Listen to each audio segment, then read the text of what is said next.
Use 13 when you get to that level? No. Alright, but in exchange, to be able to get access to this weapon, I will do Into the Mist on Elite difficulty, even a couple levels under, so that way I can prove that I deserve to have this weapon. It's a weird looking horse. It is a pretty weird looking horse, yeah. Do I have enough festival coins for the Ruby of the Iron Hand? I do. I don't want to use the festival stuff though, because if I use a festival item, it won't be easy for somebody to emulate what I'm doing here. Because the festival is limited. You stumble through the thick mists, only to find yourself on an unfamiliar... Understandably why people would use that, and it is definitely a good idea, just not something I want to do for that purpose. Or for that reason.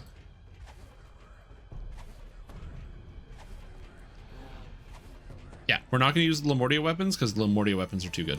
Because there is a craft you can put on it, an acid craft, that is a legendary effect that you can get on a weapon that is level 8. And it's also insanely easy to craft. The stats requirement is very low, so that's the reason why I don't want to recommend. I'm not going to use it. I can recommend it. So if you're out there and you're like, oh, I haven't used, haven't done any Lamordia stuff. Is it good? Oh, there's some good stuff. Let's just say that there's some good stuff. Let's see if we get anything cool. There's a belt in here that I could get that would be really good. The Vistani Knife Fighter Sash or Vistani Fighter Sash would be excellent. The cloak would be excellent. Speaking of which, I'm going to put on my actual cloak.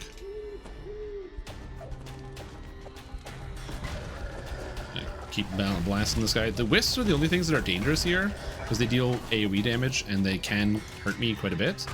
Everything else is not really that dangerous.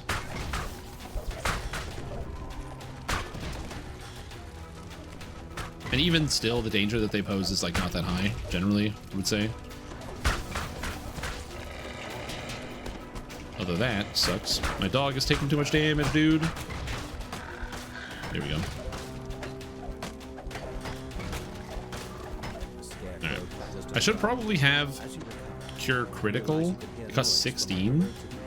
So we put Critical here, and then we put Serious. So I can repair Critical. The spell used to cost a lot more. I don't know why it doesn't cost as much. Also, I'm afraid. The fear effect for scarecrows is ridiculously high. It's only on the big scarecrows that do it, but their save is like 40 or something. Like, it's crazy. It's not something you can ever make in heroics. Basically, if they get the fear off on you, you don't make your save. It's a really wild number.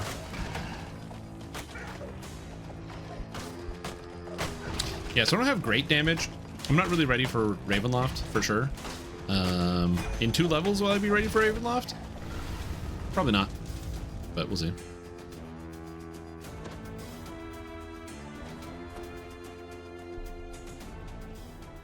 All right. Give me some treasure. Damn, nothing. Zip. Zilch. Zero. Nada. Lamordia weapon better than Barovian by a huge margin. And again, it's because of a bug in the game. There is an effect that you can craft called Dolorous Acid on your weapon that allows you to do hundreds of damage per swing at level 8. With no investment. You can put it on any weapon. I'm not going to use that because that is super overpowered and possibly might get fixed by the time this comes out. So I don't know if they'll ever fix it. I'm going to be honest with you. They still haven't fixed Dampiers, so I can't imagine that will come into play, but we'll see. Anyways, we now have the Barovian Bastard Sword. Why is this weapon good? Well, it's amazing because it has Holy, which hits basically everything. Fiery, which doesn't hit everything, but hits a lot of things. Undead Bane, which hits almost everything, and it's +5. It's just such a super powerful weapon, and it's got a red augment slot, so I can put something in here. Somebody mentioned the idea of putting an augment in there for Cold Iron, which is a good idea, but I'm an Artificer, I can cast the spell, and again, I don't want to do something that kind of feels like it's a step outside of what I would normally do. Double Strike 5, no thanks. Cloak of Featherfall. I'm going to keep the Cloak of Featherfall, so I think I'm going to bank it, just like lock it here so I don't accidentally sell it. But I don't need this. Gloves of Deadly. I like the Deadly, but I don't really like the gloves. This chest piece is better than mine, so let's get it on here. Chest piece. Chest piece. Chest piece. I'm blind. I don't see the docent.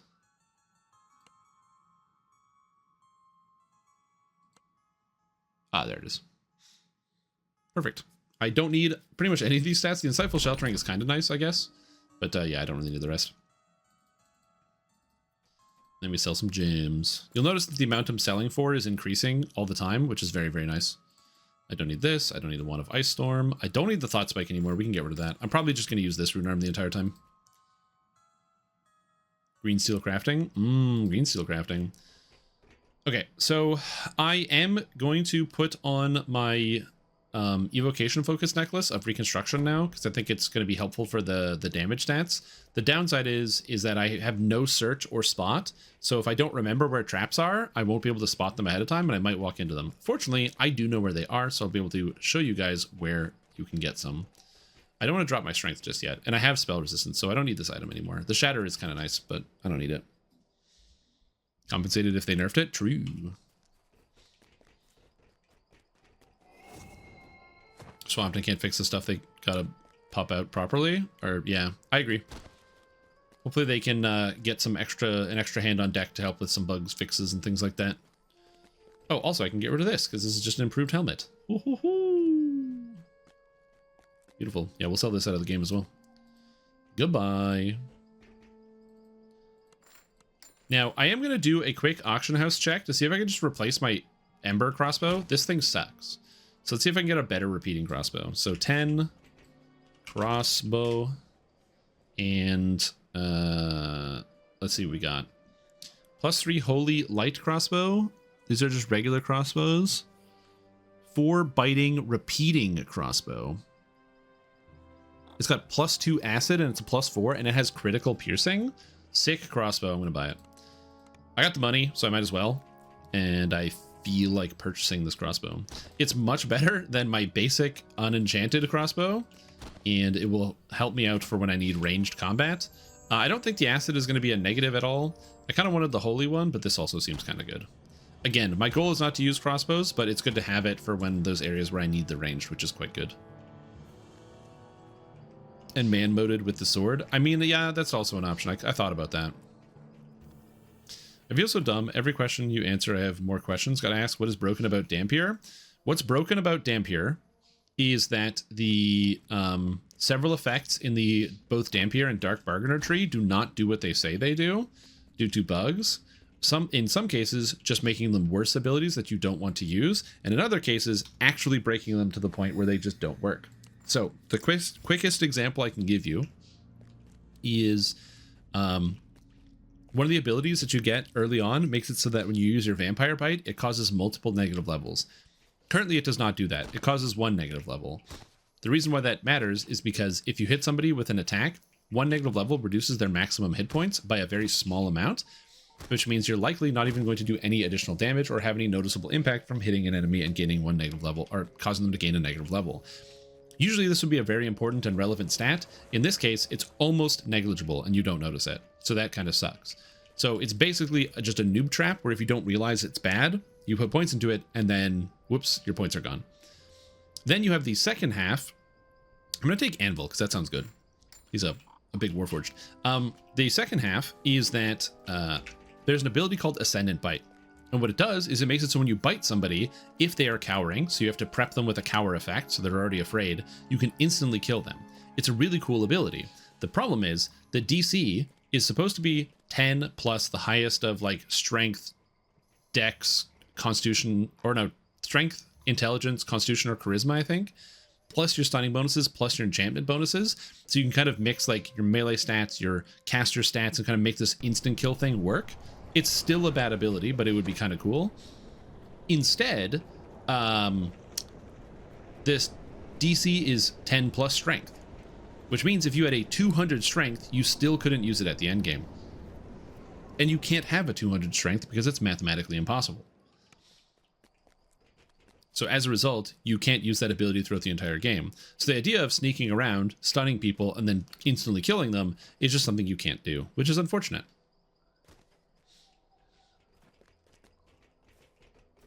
Okay, time to do Lamordia. All of Lamordia, one sitting. Let's go. I'm not forgetting anything. I think I'm good.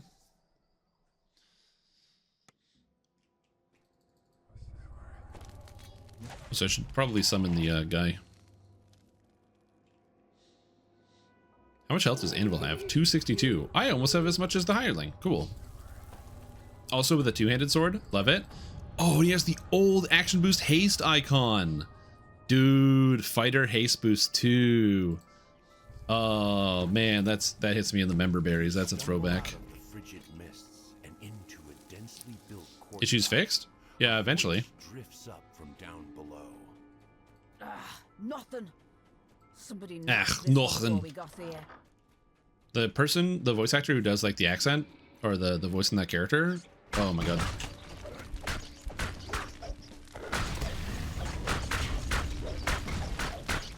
The monsters in Lamordia have a lot more health. So you will notice my killing speed and my killing power is going to go down a lot.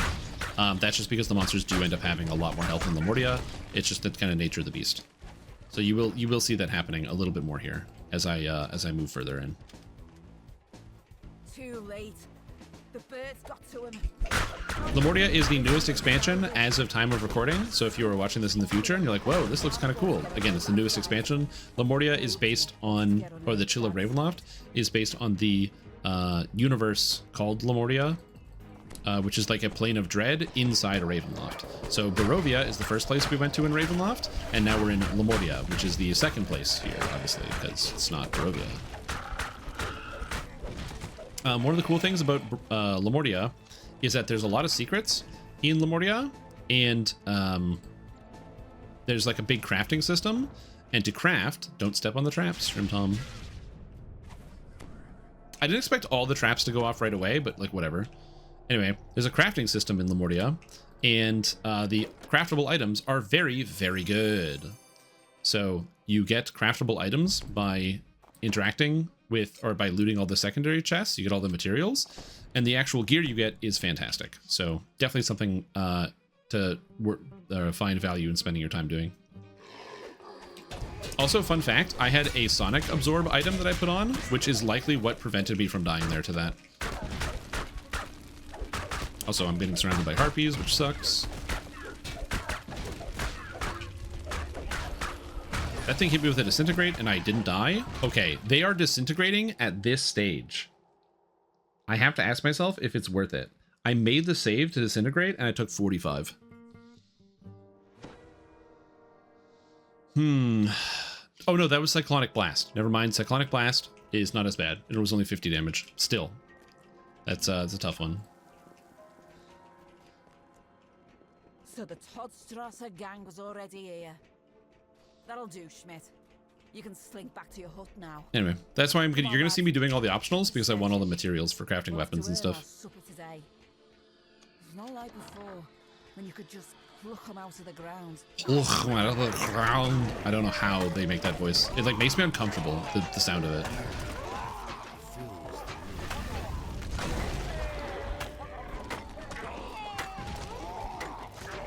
So the screaming, dude. You know what you don't need? You know that you don't need to be level 25 to finish the wings loot?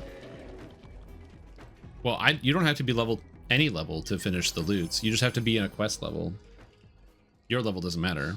I mean, obviously, to do the epic stuff, you need to be at least 20, but yeah.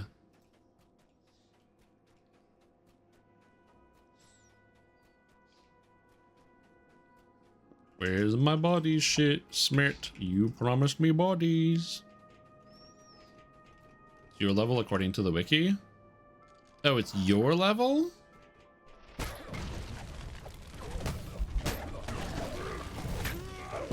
Interesting.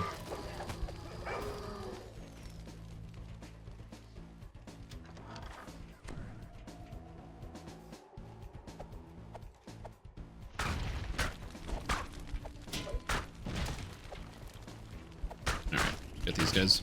Also, the carrion crawlers are usually quite dangerous. Not to me, though. I'm too powerful, but they can be. Well, if you have 50% pots, you probably can. Oh, and golden motes. Yeah, because you can go back in time and hit the golden motes later. So you can use them as a finisher instead. Honestly, that's a good idea. I should probably use that as a finisher. I haven't think about this.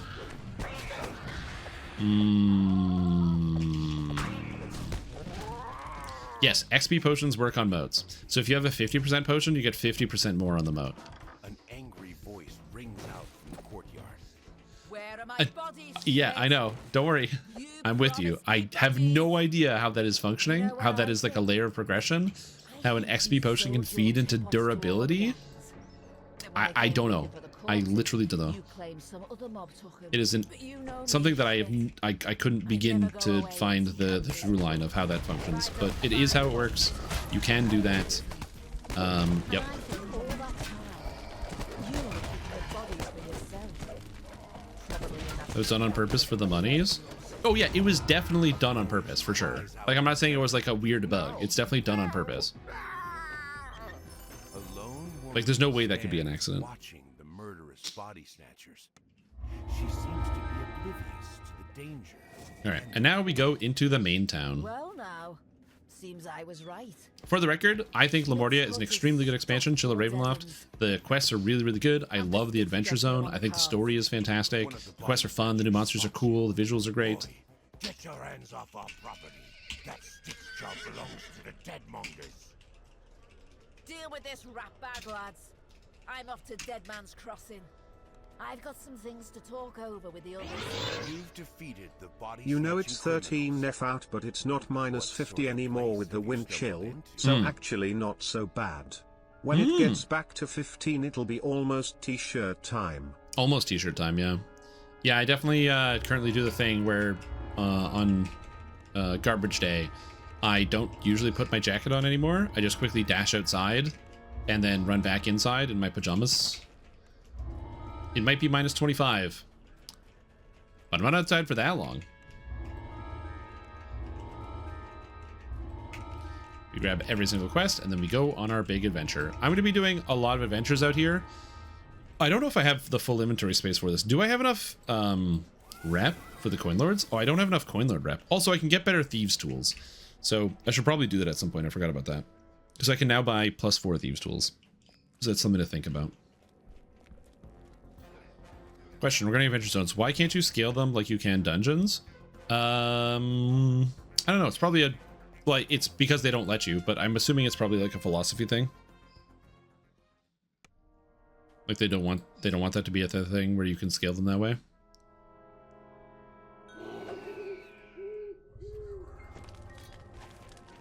I think that's pretty much it. I don't have a better answer. In search of Armin Auerbach, the only one who knows how Casting to a lot of buff break spells unbreakable hearts. can be a slow, tedious process. Imperative that you Something find fun about the this is that the Dr. servitors, which are basically the Frankenstein's monster equivalent, these guys actually are afraid of fire. So if you hit them, they're weak to fire, but also many of them, if you hit them with fire, not the bigger ones, but the weaker ones, they run away in fear, which is great. Nearby lever, triggering an alarm. You hear a voice echoing in the chamber. The alarm! The voice says, an enemy of Dr. Mordenheim has entered the asylum. 40 is like perfect weather for you. I like it warmer. I'm like an 85 to 90 sort of guy for American units, and then for the rest of the world, that's like 25 to 30 is kind of where my sweet spot is for temp. I do like the heat. You hear a growl. I like February. I don't like February here. Patient must have confused you for an enemy. Hit them with acid, they get dazed. Like boom, with fire, stunned, get wrecked. They can't handle it, it's too much.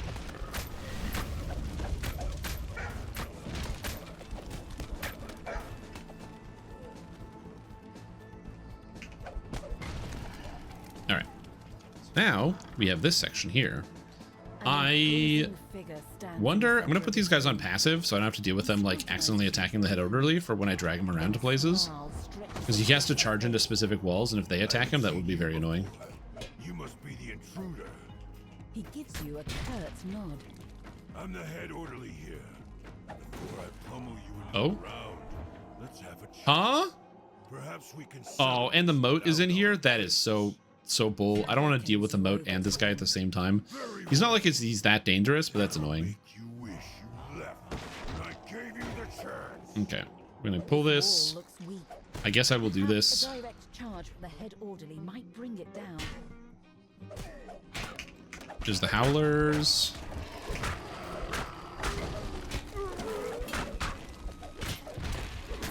My dog took 300 damage from that thing. Yeah, this is like a really bad room to get this in, but whatever.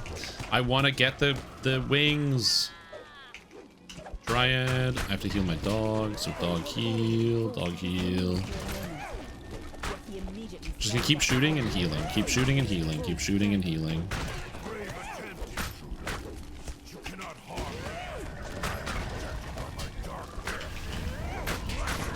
Okay, they're dead. They're dead. You're dead. Having this extra boss in here while I'm doing this is so annoying. This guy can go straight to HE double hockey sticks. Alright, let's go.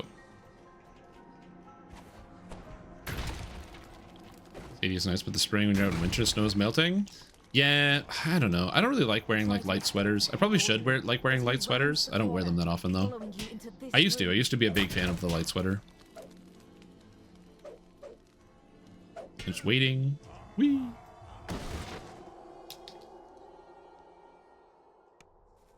You run through the gap Watch the left curse by the words. broken Never! wall. You expect the This head channel organ to is come out rated for you, M for but he mature, hesitates when he which sees is the I patient don't gathered constantly nearby. spout curse words all the time. He says, Or you know, say things that you can't say on TV all the time. I don't do that, but I do reserve the right to curse when I feel like it's relevant or necessary. just in case you have a use for it later. And I expect the people that are in chat to be grown up enough to understand that. That's how I do it. Did you ever give us an update on your Winter Reaper or only Winter Static? Yeah, it's here's the update. Getting 6 people to play at the same time is basically impossible. So since the last time I talked about it, which was last year, we haven't played. That is the update. And it's one of the reasons why I basically don't ever do static groups in DDO. When the lever is pulled, the alarm turns off, and the pulsing lights dim. Oh no, you're good, dude. It's there's no blame. It's just a thing. It's the reason why I don't usually do statics in DDO, and the reason why I just like kind of play around and do whatever. And it's one of the things I actually dislike about DDO, is the fact that you can't like play asynchronously with another person or like in terms of level. So your levels have to be synced up to be able to play together. Like if let's say I'm playing the game and I'm level, 20 or whatever, and my friend is level 7, we can't play together. I have to like make a new character to catch up to them, which makes sense. A lot of modern video games have found ways to kind of circumvent that primary issue, whether it's games like Elder Scrolls Online, that just everything is just scaled to your level directly, so you don't have to worry about like what level you are, or same thing with like Destiny, where everyone's level is kind of the same, or like Final Fantasy 14, where you can just get leveled down to do dungeons with another player.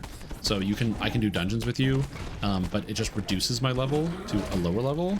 Like things like that are like good solutions to those problems. And DDO doesn't have a solution to that problem. Now, you could argue whether it's actually necessary to have a solution to that problem. That's a tougher answer. I don't know. Yeah.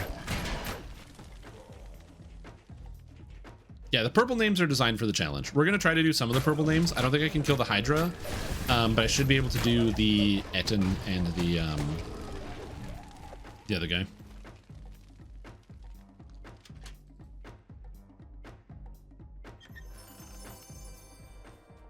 Blasting Necklace, Blasting 2 of Impulse 74 is so good. Oh my. I use Force Spell Power on my blasts, and also it's Blasting 2, so it increases my DCs. Actually huge.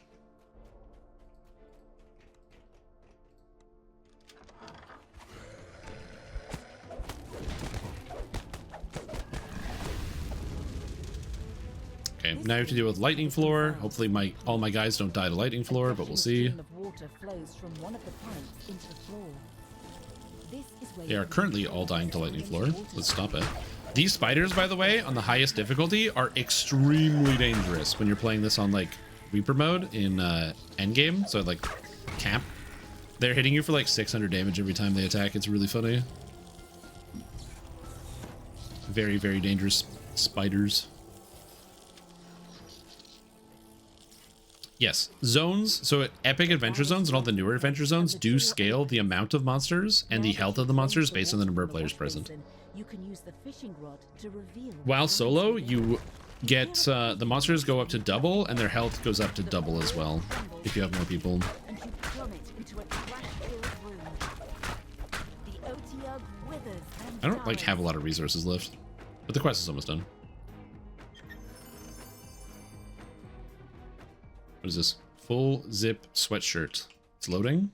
It's loading. No, I don't want your cookies. See, again, it's a good looking shirt. You know, I don't have a complaint about that one. It is a good looking shirt. I do like it. I'd probably wear one of those. In fact, I wouldn't be surprised if I do have one of those. I'm just staring at my closet right now.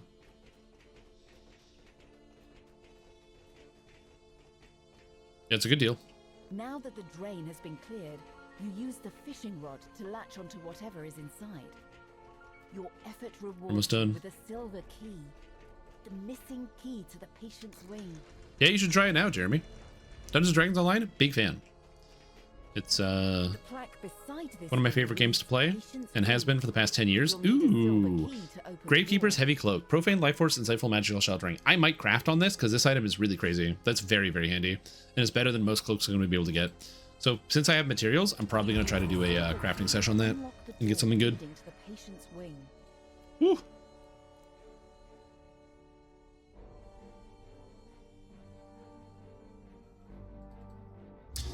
You tried 5 years ago and there's no one to play with? That's surprising, because 5 years ago would have been like right around height of the pandemic, and that is probably like the highest play count DDO's had in almost its entire history, was right around the height of the pandemic, because they did like a big free game push, and that was everybody staying inside You return to the and like logging into the game. find and So that is surprising to hear, but you might be happy to hear that they've actually done a server concentration. So they recently had everybody condense onto 4 servers.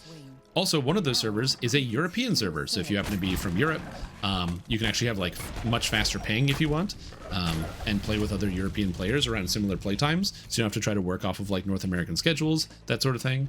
So yeah, so you should be able to find players. If I look actually at the grouping list, there is so many open groups right now, and tons of people to play with, which is cool. So if you are missing that feeling of being able to play with others, it's definitely a good time to get back into it. It contains instructions on how to build a bomb that will counter the head orderly's special power. The blessing So, yeah. of the full moon. Got away from the full zip hoodie. Yeah, it is good. It's a good product.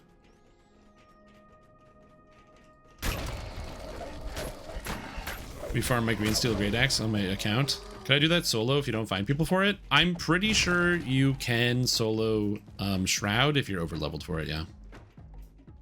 I can't think of anything that you can't solo.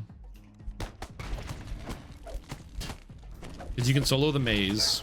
You can solo the kills because you just turn and shoot the crystal. Yeah, I'm like pretty sure you can solo Shroud. Plus, the old Shroud materials, you can just buy them in the store now. So yeah, you need open lock. Oh yeah. Yeah, but I was gonna say you could grab a hireling, but you can't grab a hireling. I was like, get Frogo. Play a half orc and just head bash all the locks open.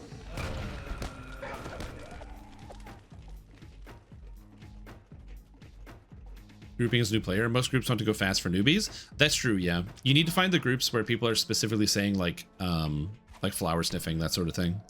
So that way you can feel like it's much easier to catch up. A mysterious woman stands in the center of this room. She startles at your approach. Dr. Bauer describes how the director of the asylum Ooh, is hey, what's up? using his power. It's another thing. I'm at 300 and I'm at level 10. Oh no, I'm never finishing this. Oh god. Hey, what's up, Shade? How are you? Oh jeez. I know which of the tens you can get separating them can be tricky. Yeah. You may be able to trap him inside, buying you time to continue. I mean, like anything else, if you're trying to solo a raid, even if it's an older one, there's going to be some trial and error there.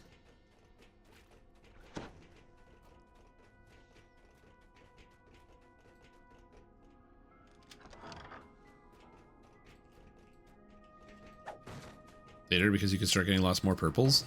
I mean, yeah, but can I fight the purples solo on my Artificer? That's a real question. So sniffing the flowers or smelling the roses is it's probably described as smelling the roses, is a metaphor for taking things slow. So if you are traveling from one place to another, smelling the roses, the implication is that you are walking from or traveling from one place to another at a relaxed enough pace that you can take time to stop and smell all the flowers. It's a metaphor for the speed at which you're going and doing something. Are you taking the time to take in the scenery and engage with the things that are around you, or are you going quickly? So it's a metaphor. Cordovan is not doing Fridays at 4 this week. Yes, this is a brand new cosmetic. This is the not Raven outfit. I'm gonna keep calling it Raven. This is the Midnight Wing outfit. Oh, cool.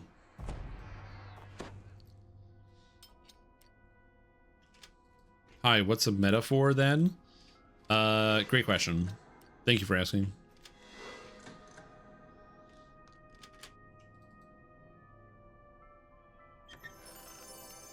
Alright, cool. And now I can take my trapping stuff off and we're set. This is from the brand new coffer that just came out. This is not from the expansion. It came out yesterday.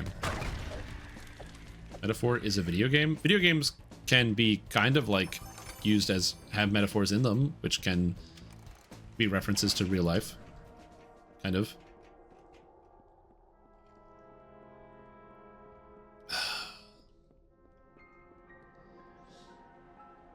I did overlevel to Reaper safely. Yeah, I have a feeling that's how I'm going to be doing that. Critically acclaimed video game, Claire Obscure Expedition 33. I don't think that's a metaphor, but yeah. The plaque beside this locked door reads, "To the basement." The door requires an iron key. Yeah, the harpy is pretty bad. You turn the iron key in the lock. Oh, protection from evil for the goblin. That's a good idea. Could probably get scrolls and just do protection from evil mass. Or try to find wands of protection from evil mass. You think people would be selling those on the auction house? They used to.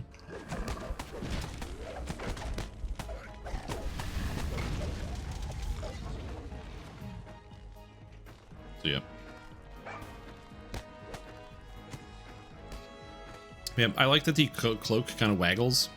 And it moves really well when you're on the mount, which is cool. And then I also like the quiver. I don't see myself using this outfit too often. It's very specific. I like the weapon aura. The weapon aura is probably my favorite part about the outfit. I think it looks really, really good.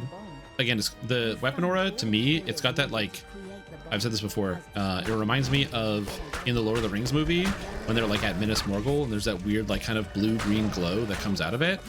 And that's for some reason where my brain thinks of. Protection from D's goblins. Oops. You find a green key on the dusty floor.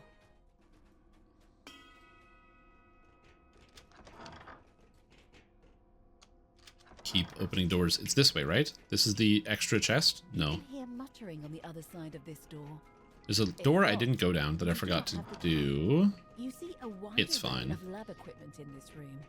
This Along with a row of jar goes bronze here, instruments. and the blue brain goes here, and the black brain goes here.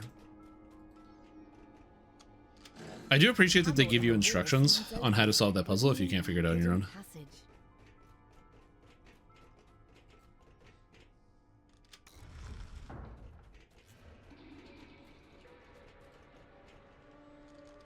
You use the green key to open the cage There we holding go. Armen Auerbach.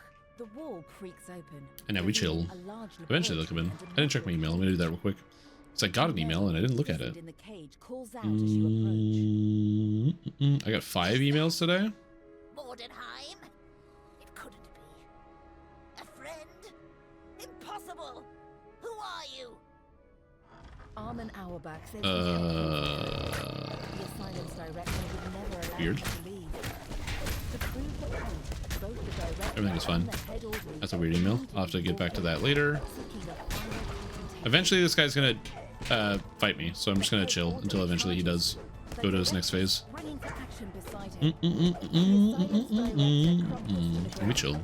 He won't be able to mistreat What's the best way to start now? I assume most players have already run anything. Are there slow groups? As previously mentioned, it is for the most part if you are going to be playing in a group. If you don't say anything or specify anything, yes, it will be a lot of Zerg groups because there's a lot of people like me who've been playing, who haven't taken a break from playing this game, who've been playing pretty much consistently the entire time, and so it is a something you will see quite a lot of is kind of people going at the fullest of speeds when they play through the game, which is why I usually recommend, if that's what you want, is a slower group with a slower pace of play, is just to indicate that in your group, either by opening a group and saying, hey, like going slow or new player, first time, something like that, and you'll have people joining that will have that same kind of mindset with you.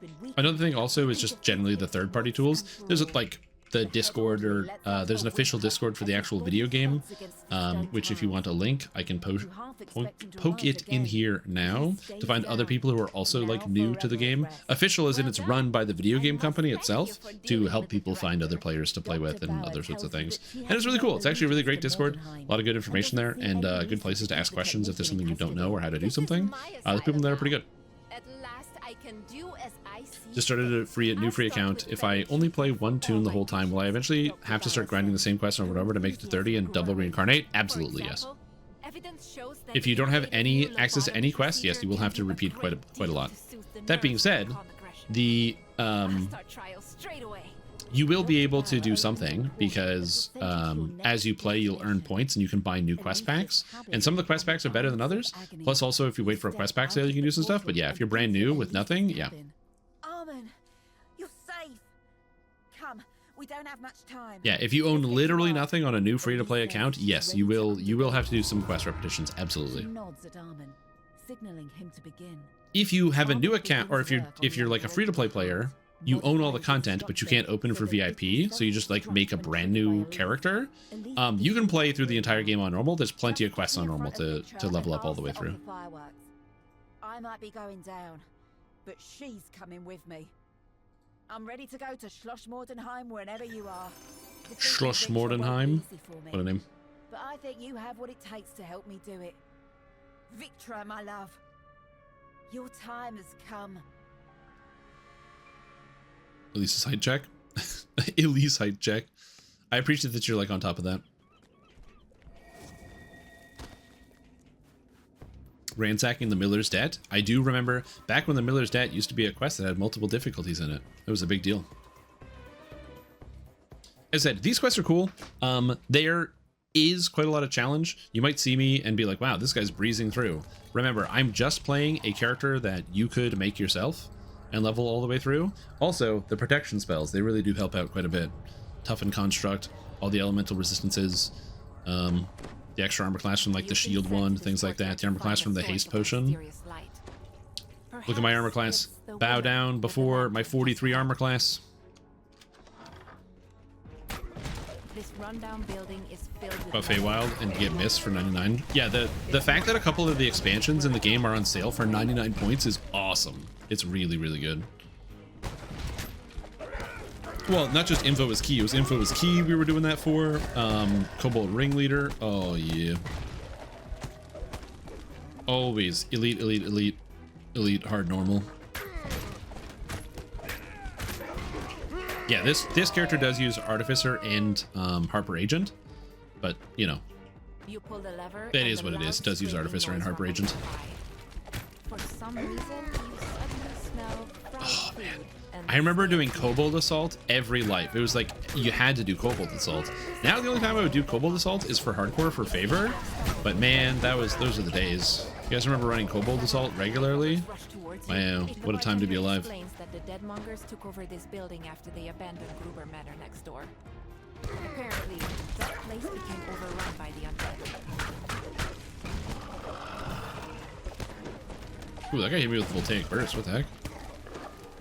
That is a goblin with a brain in a jar for a head, so he is the Mind Goblin D's nuts? Good question. Good question.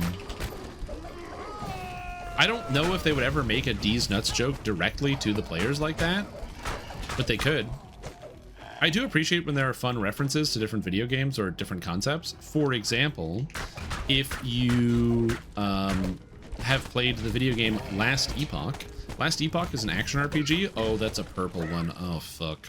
Last Epoch is an action RPG, and one of the monster types in Last Epoch is called it's a bear that can teleport, and it is called a Jaw-ith bear, which of course is a reference to Jaw-ith bear, the runes required to make Enigma in Diablo 2, an item that allows any character class to teleport. So it's just a funny little nod of like, hey, look at this thing. So it's pretty fun. So I like it when video game companies will do that. D's nuts? I don't know if that's a good reference, but all right. Purple moat. Can we kill it? Let's find out. I can always run away from it if it's too dangerous, but it's a lot of howlers. I'm stunned. Okay. A hag. I don't remember what the hag does, but I have a lot of elemental resistances. It is immune to basically everything I can do. I love that. I am dancing. I rolled a 1 on my save. Get him, boys.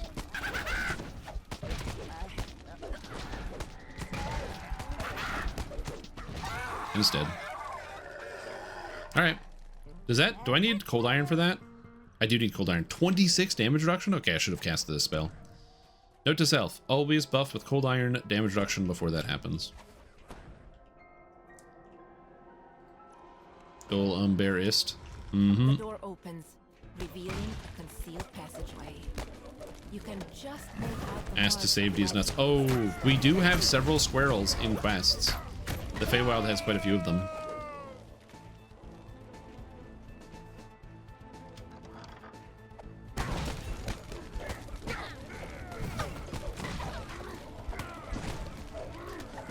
Fortunately, you do also fight quite a lot of brains in jars.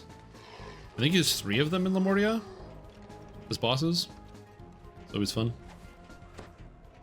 Good old brain in a jar. Okay, I'm gonna tell these guys to stand back because there are traps here, and I don't want them to explode or me to explode because somebody uses a steps on a trap they're not supposed to.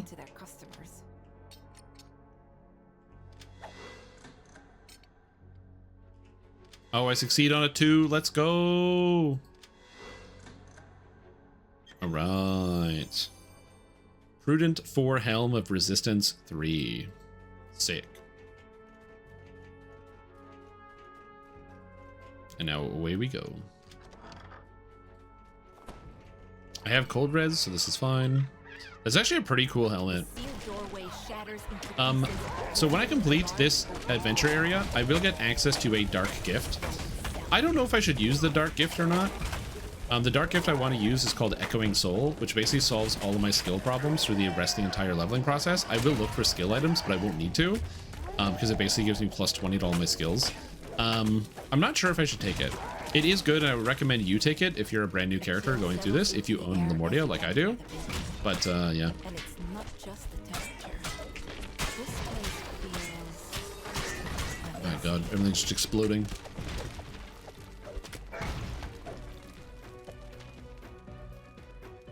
There is a squirrel class trainer in the Feywild. He's the Warlock class trainer, which I love. Dust and decay hang heavy in the air. A single lit crystal is mounted near a sealed door God, to the east. this rune arm is so unbelievably powerful. It's great. I forgot how fun it is just constantly have a rune arm that I can blast out. There are rune arms in Lamordia. I don't know where you get them. I don't think they're craftable.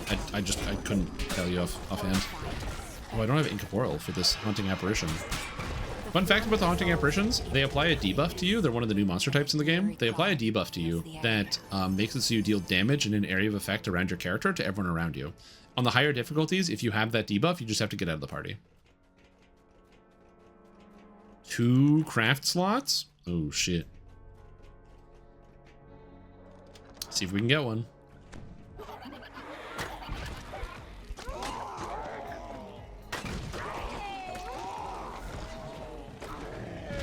It's Hearsome helping Fey Pact Warlocks? Oh, I see. It's actually just Hearsome.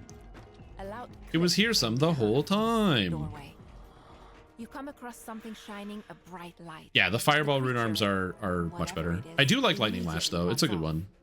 Could this be what you came here to Give me Tovin's hammer with lightning storm in heroics, please. Actually, isn't there a lightning storm rune arm in heroics now? Oh, there was already. It's the disciplinator. It's the disciplinator, and then there is Tovin's hammer. But you know, no one's getting a disciplinator. That's not happening. The sound of the wind from under the door ahead tells you that it must lead onto the temperature drops even further as you step out onto the roof. Hey, bub. You suddenly realize what's making things so Attacking the wrong way? Sick. I love when they do that. Alright, give me some cool items, please. Souls of Goober Manor, bringing peace to the Ooh, enchantment gem. Now to report Neat. your findings I can't use to it, police. but it is pretty neat.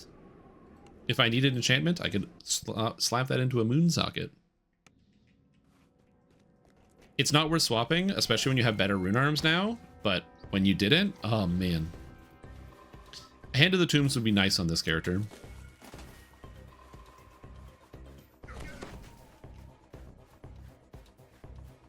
Oh, this is unrelated. I just figured I would tell the story. Yesterday, I finally finished the main campaign for the new Lord of the Rings expansion, as well as the epilogue. And man, I don't want to spoil it for anybody, but if you like played through Umbar and you liked the story, and then any of the other intervening bits of content, the conclusion to the Song of Wind and Wave saga is so good. I couldn't believe how good it was. I had a blast running that content. The nearby speaking device is now safe to use. Also, Amplified voice. just be calls out aware, to you a as hulking creature falls is going to be something you hear a lot. stranger. This mine has become a place of deadly The overseer explains that he needs 2 ores. Wait, is the from dialogue mine fixed? to find the unbreakable heart. The problem being that the mine Oh, has been overrun fuck. with Okay, hostile I monstrosities. accidentally went too far forward. Overseer disables the barrier And, by remote yeah. control, allowing Wait, did they you fix to it? Explore deeper inside the mine. Oh, I think they fixed it. That's kind of cool. It'd be an annoying way to die if I did die there. Locked in one and cold one from Cold Snap. Okay.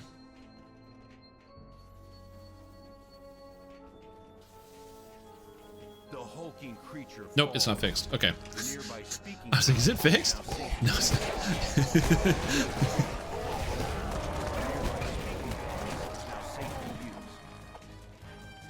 Yep, yep. Immediately the hulking creature falls.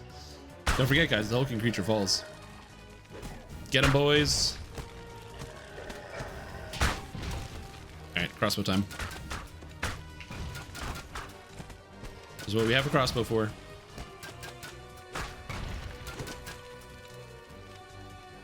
For those that don't know what's going on, there's a bug in this quest where for some reason the text line, the hulking creature falls, replaces every other piece of DM text after the beginning. So you're going to hear the hulking creature falls a lot if you've never done it.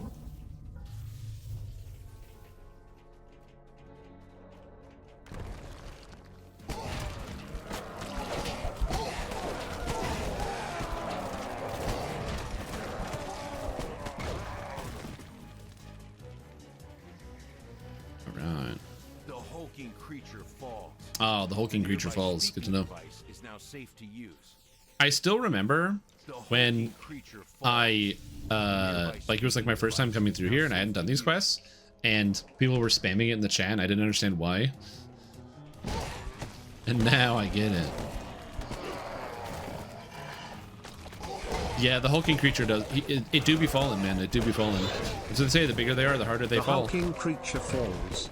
The hulking creature falls. The hulking creature falls. The yeah, hulking exactly. creature falls. It The is falling. hulking creature falls. It do be The falling. hulking creature falls. It does The fall. hulking creature falls. Oh yeah, The hulking creature falls. absolutely.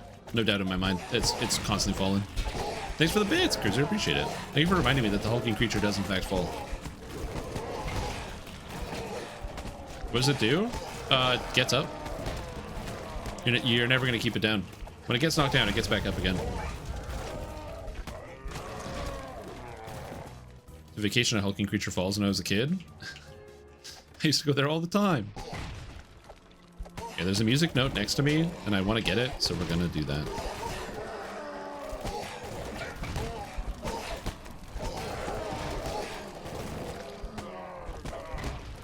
Okay. I wonder if I can dump these in the lava. I don't think so, but maybe. It might be a hulking creature because I've fallen for you. No. Oh no. That's funny.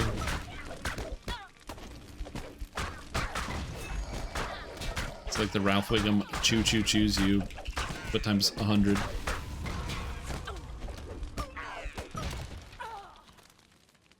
Hello, I am Son of Brooks. Yep, you can get a guild invite. Why do I have the ability to invite people to the guild? I don't know. I joined a leveling guild, which is what I recommend you do. And then sometimes these leveling guilds, they will just make everybody an officers, or everybody can invite everybody. And you don't ask questions, just somebody says, hey, can I get an invite? Then you invite them. If it's a problem, they'll get kicked out. Let's say somebody gets kicked out because they suck. And everybody hates them. They're like really mean and rude, and then all they're doing is bullying people in chat, so they get kicked out. If you invite them, and you didn't know any better, it's no big deal. They'll just get kicked out again. Back when I used to do the hardcore guilds on the hardcore league, when we'd have the special server, that would happen sometimes where we would have to remove people for just like not being very friendly and just like generally being pretty shitty towards other people in the guild. Which, by the way, there was no expectation for anybody to do anything other than not be mean to other people. That was the whole expectation. I've always held it up. Just don't be a dick. If you don't have to, just don't. Very easy. I think it's an easy bar to cross for most people, but some people really, they can't cross that bar. It is too hard for them. And so we did have to remove a few people for just being generally not nice. That, or somebody would, there would be a dispute where somebody in the guild would do a quest and then they might do something that would put a person's life in danger. Because maybe they used a dimension door to get out of a room instead of actually fighting the monsters or something. And then there'd be a fight and they're both in the guild and they'd be like, well, you should kick this guy out because he's going out of his way to kill people or something, and blah, blah, blah, blah, blah. And I'd be like, okay, guys, just be grown-ups and just talk to each other. Just talk to each other. It's not that hard. Just be grown-ups. Come on. You know what? Always a solution. Just talk to other people.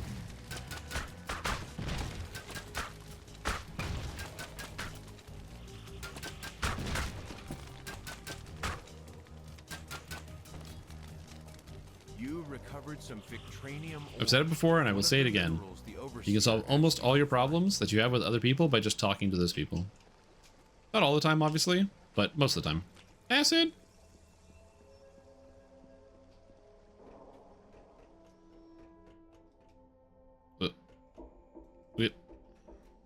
Oh, freedom!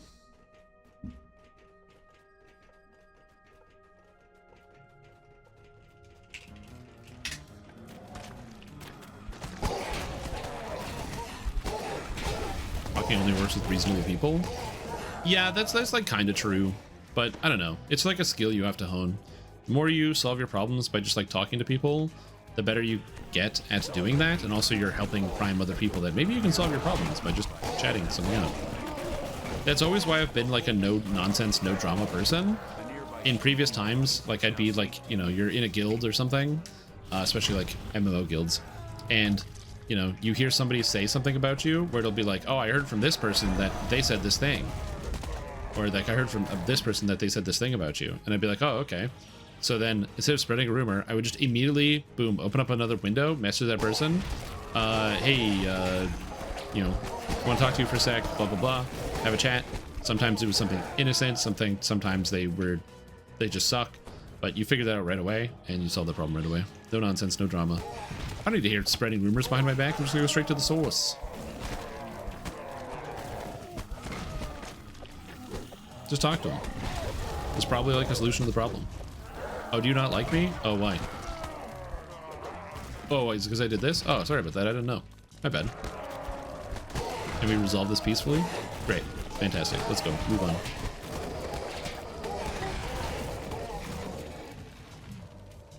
$700 points being able to buy Lamordia. At my pace, that's about a week of playtime. One of the two types of ore the overseer needs. They're the talk behind each other's backs. There are a lot of people that would much rather talk behind each other's backs than deal with problems. It's one of the cornerstone things I've learned about playing a lot of video games and spending a lot of time with people online is if you join a guild, an MMO guild, or you're in a guild and somebody says like, oh, like I hate MMO drama, that person is the most MMO drama causing person you've ever had the chance of speaking to. This is just true. If you literally are ever playing, no matter what game it is, if somebody goes, oh, I hate MMO drama, that is because that person is the progenitor of all of it.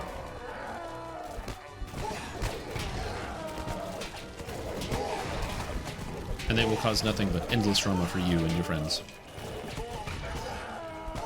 So my wand expired, and I need it back. Also, I'm at like half health. I have not enough health. To shrine. Eager for you to give him the minerals so he can activate his device.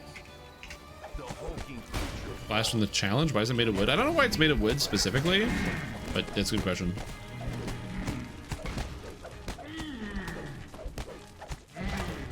The overseer steps forward, eager for you to give him the minerals so he can activate his Okay, device. now we click this, and quest done. Yay! Yay, we did it. Quest done. Yay! Solar Gem of Arcane Endurance. 3% mana. I do have a cloak that has a Solar Gem slot, but I don't need it. Alright, so this is a good time actually to explain Solar and Lunar Gems. So some of you guys might not have played Dungeons & Dragons Online in a while, and you might not be familiar with the Solar and Lunar Gem system. Basically, Solar and Lunar Gems are special gems that give you what the set bonus style used to be. So for example, this gives a legendary bonus. Items in the game give set, or they're like certain items that are sets.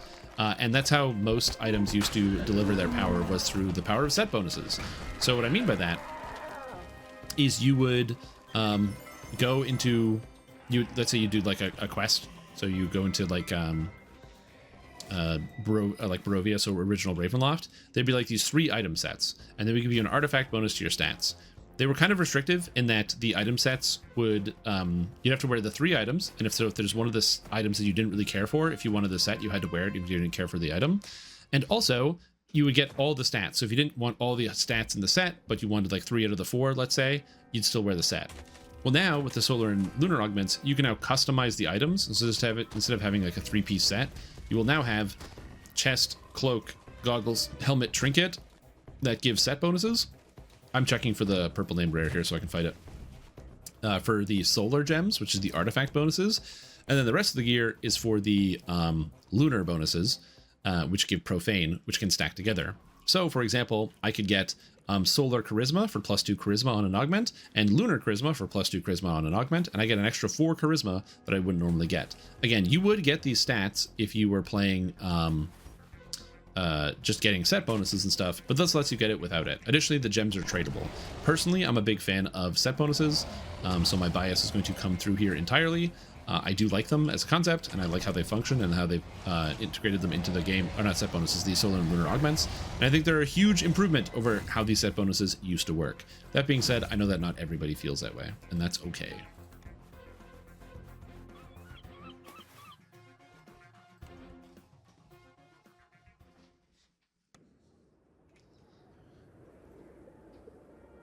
Itchy. Okay. I have to go to town to sell relatively soon. That's why I'm like managing my inventory while I go. I don't have a lot of inventory space. Also, I just buffed my wand because I'm an idiot. The Wish is one of the more challenging quests out here. It's also one of the longer ones. It also has a lot of treasure chests. It also has some secrets. Yeah, whatever. There are bears here. Some people run past these bears and don't fight them, and then people late join and get murdered by these bears. In heroics, are not too bad, but in epics, these bears are so dangerous. Don't let your teammates die to bears. Apparently, they had to cancel it. Although I do not know why. Hopefully, this is not a bad omen, and just like, you know, either Cordovan has like a personal thing going on, or there's like some other thing happening, as opposed to like they got nothing, so they got nothing for the anniversary. Because I want some news about it. Why would a helm have a mythic weapon boost? It shouldn't. Is both? Maybe it depends. Yeah, that sounds right to Canada. It's like when people ask, like units of measurement in Canada are very much it depends. So there are different times where you use kilometers, and meters versus feet is a very big thing. Like the classic example is like, how tall am I? I'm going to describe it in like centimeters, or I'm going to describe it in feet. I would never describe it in meters. That's like madness. I couldn't even imagine doing that. The air shimmers as figures. So there's that. It must be one of the visions of the past. Another one is also when it comes to like food. Almost all, even though grams is the measurement, almost all food in Canada, if you go to the store, tells you how much it costs per pound, even though nobody uses pounds. Oh, back up, Victra. We might Which not is madness. I merely just What's this? How could I let us fail? That's the spirit. Mythic weapon boost? So I don't know why that has a mythic weapon boost, but I'm going to be honest with you. That's really good. That is a really good item for leveling. Holy moly, 4 more melee power on a helmet with death block, good luck, and false life. Ah, crap. All right. I don't know if I can enchant my guys with cold iron, but I'm going to cast cold iron on them and see what happens. I'm going to cast cold iron on me, and then I'm going to go and do the this thing here. This could be really, really dangerous. We're going to find out. And I'm going to use the shrine immediately afterwards, I think.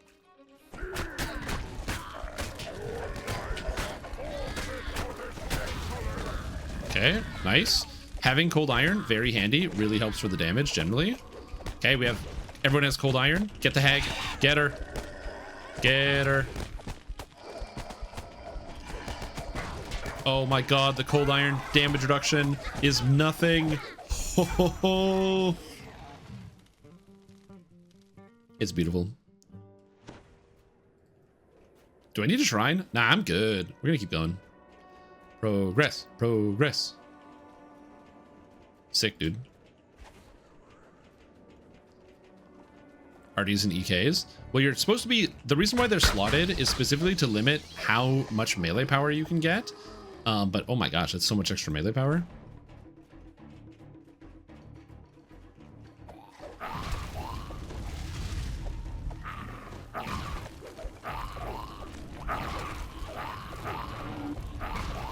Oh, baby.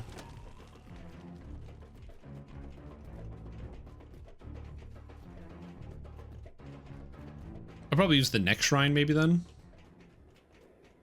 I don't know when that shrine's going to be, but probably the next one. ESO PvP events? Not really.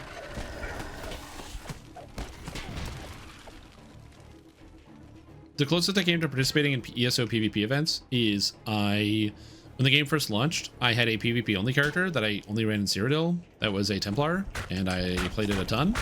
And then after the game launched, later on, I didn't really do a lot of Cyrodiil, but I did get into Battlegrounds, and I made a character for doing PvP in Battlegrounds.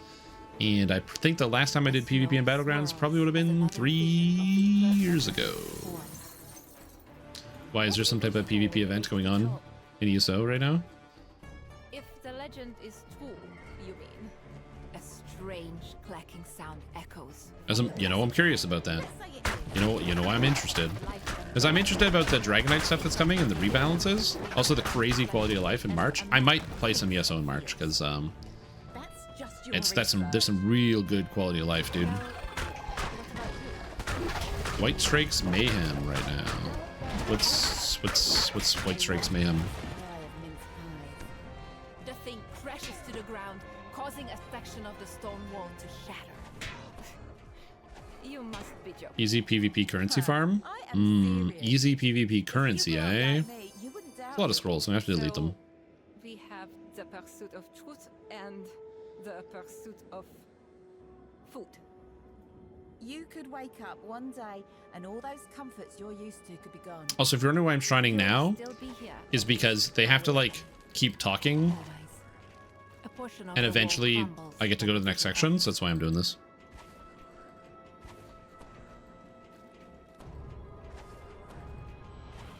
Alright, this is a stupid question. And what are the benefits of doing this? Like, why do you want to do it? Again, it might be a stupid question, but like, why are we doing the PvP? Like okay, you farm out the Telvar stones, but then what do you do with the Telvar stones? What do I do with that? It's been a while since I've cared about like Cyrodiil and farming the Imperial City. I agree. I actually really like this quest. The only thing I didn't like about it was the fact that it was the worst XP quest in the entire expansion. And now that they have fixed that, it's like got good storytelling, it's got good XP, it's good all around. Oh, is it just for buying like different PvP sets? Uber rare items? Uber rare items specific to that vendor, or is it like the black market in WoW where like random shit would just show up there and you could buy it? Would it be crazy expensive?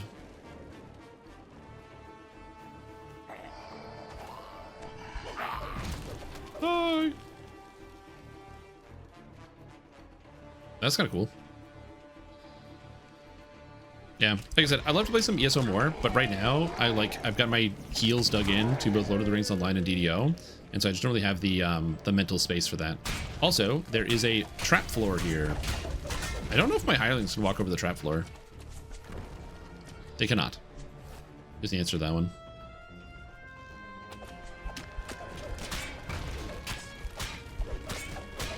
Oh, okay, cool. Not really rewards or anything. This guy's just a PvP junkie. He's like, what? Rewards? I don't care about that. I just want to fight. I just want to fight other players. Whoa, whoa, whoa, whoa, whoa, whoa, whoa, whoa, whoa, whoa. Oh my god.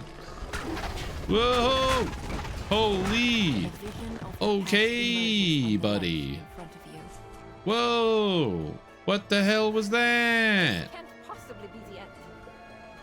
I did not expect to get torn to shreds by those beasts. Oh my god. I didn't think that was going to be that dangerous. It's far too icy up here. Artificer. That's why Artificer is good. Self-healing tank. Artificer. Come on. Let's head home. Ice storms are in the US East Coast. That might be it. Yeah, probably. Very well. When we come back, the mountain will be mercy. When the vision fades, several pillars of ice erupt from the frozen pool below.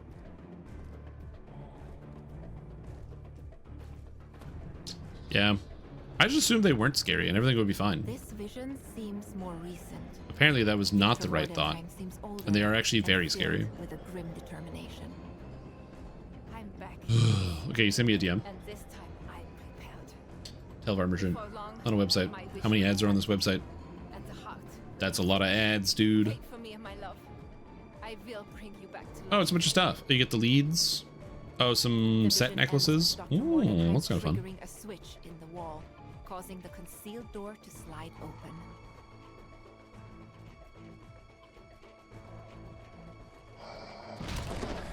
Okay. But yeah, like I said, I do want to play some Elder Scrolls Online. The main reason why I don't is just because I already have other MMORPGs I want to play. I got too many other games on the go, man. Too many other games on the go. I'd say I wish it was not the case, but actually that was one of the things I was most excited about was December, of how many video games I have that I want to play, that I'm interested in right now. There's so many good games that I'm interested in playing right now.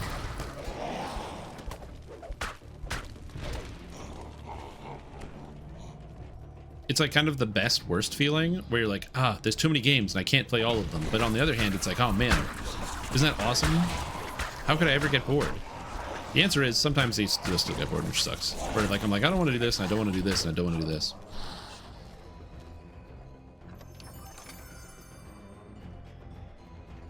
Oh yeah, absolutely.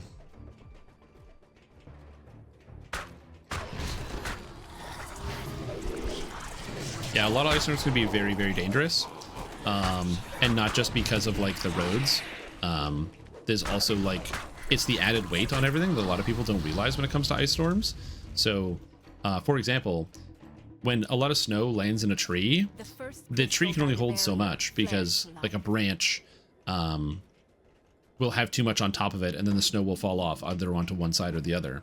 But with the ice storm, that's not the case. The ice can freeze onto the ice, constantly making the branches bigger and wider. This is a problem because once there's too much weight and it's too cold, the trees can then become brittle enough that the branches will snap and fall off of the trees.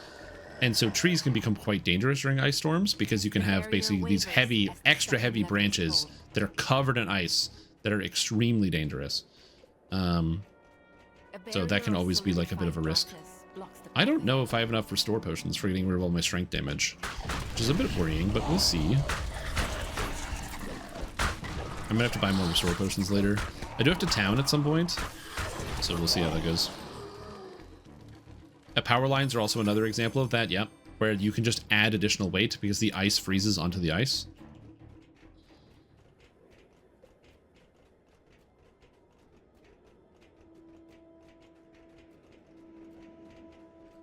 Yeah. The final lever is pulled and the barrier fades. Fridays the 4 canceled again? Fridays the 4 canceled again. That is correct. They like PvP too? They also do. Yeah, I didn't notice that. They do. I didn't check the weather advisory. I don't think that there's a local warning about that here. But admittedly, as I said, I did not check that hard, so I don't know. Pop the bark off. That seems like science fiction. It's good here. Ah, good to know that Arizona is not suffering too much from the ice storm affecting the East Coast. I do appreciate that check-in. Because I worry. You know, I think about it a lot, so. Happy to hear that Arizona is going to be okay during the ice storm.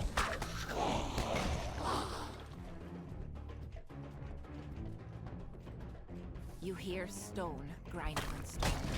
Stone grinding against stone. Oh yeah, I guess these constructs? They're golems? As the last lion falls, the next 2 stone lions start to move. It's like new weather warning every hour. Ooh, spooky. Yeah, that's the other thing is like also being at home. When it's really sunny days, I have to make sure the blinds are closed so I can't actually see outside really what's happening. So yeah, let me check. How much ice storm are we gonna get? Let's see. Ice storm check. It is getting cold. It's going down to minus 32. Oh my god. Yo, I am not leaving the house this weekend. Ain't no way. I don't need that. No, no, no. It's like a fictional number.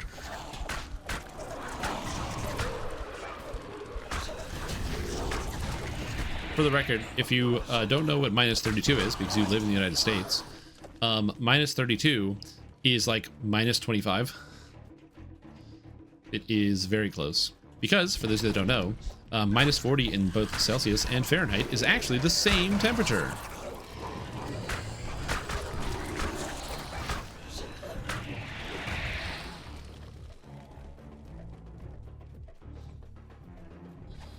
As you approach, the 2 amber horns begin to move.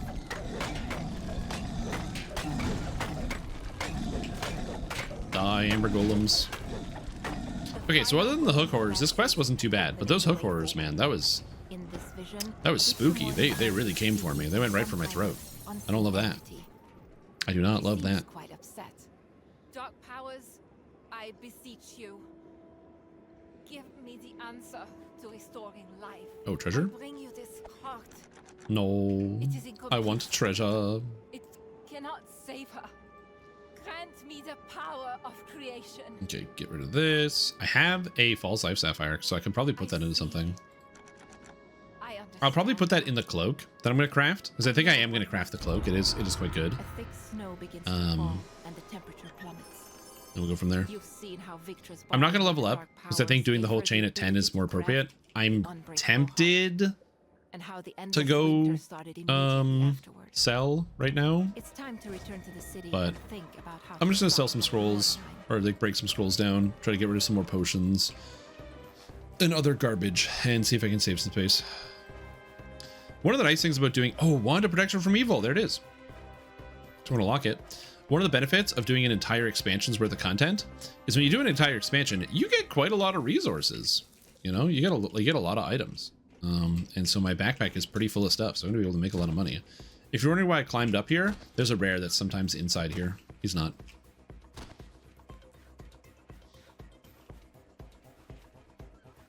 Yep, stay inside. Don't freeze solid, please. Don't freeze solid.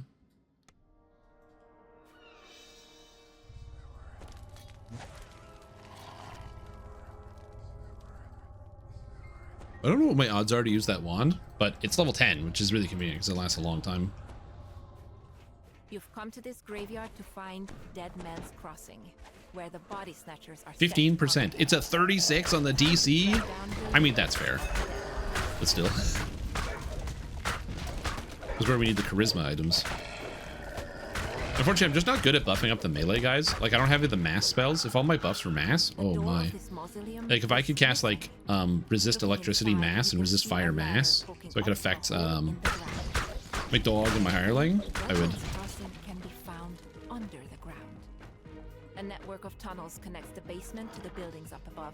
You also might be wondering, how much damage are the hireling and the dog doing? And the answer is not a whole lot. It's mostly that they're good for the opposite of dealing damage, which is taking damage. Anytime that they get attacked instead of me is actually quite nice, because it means I don't have to deal with the consequences of getting hit. Also, the fact that my dog has 47 armor class is not too bad. This passage opens up to a large cellar, where some locals have set up camp. Am I going to do the optional for all the loot? Yes, I am. So we go in here. There's more Gramishkas. And a secret door. Actually, I think it's... Oh, it's just dogs, yeah. Oh, and a thing. Fun. Okay, somebody was saying have protection from evil. I don't think I'm going to succeed on this, really. Because my DC is pretty low. I need to roll a 20. So yeah, that just does not seem that feasible to me. So I'm going to have to wait on that. And we're just going to go and assume everything's going to be fine. Although I really should have cast Cold Iron, which I did not do. But you know what? It's fine.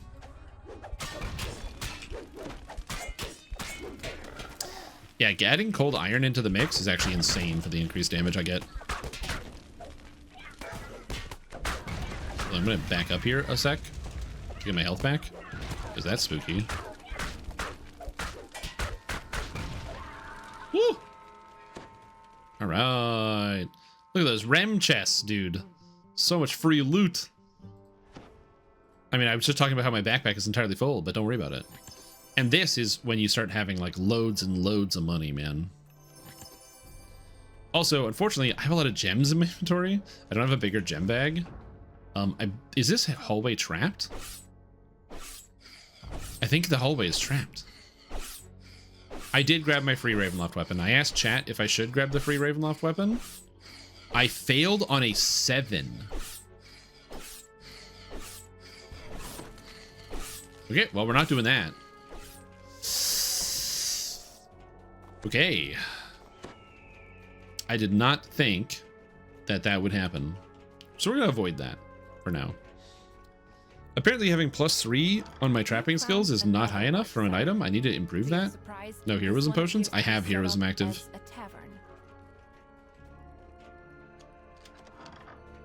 First life trapping is very difficult on this character. Or just not this character, just generally. Being able to hit all the traps on a first life character is an uphill battle. What class and which quest? I'm an artificer in Beneath City Streets. Hello, my name is Strimtom. I'm an artificer, and I'm inside the quest Beneath City Streets.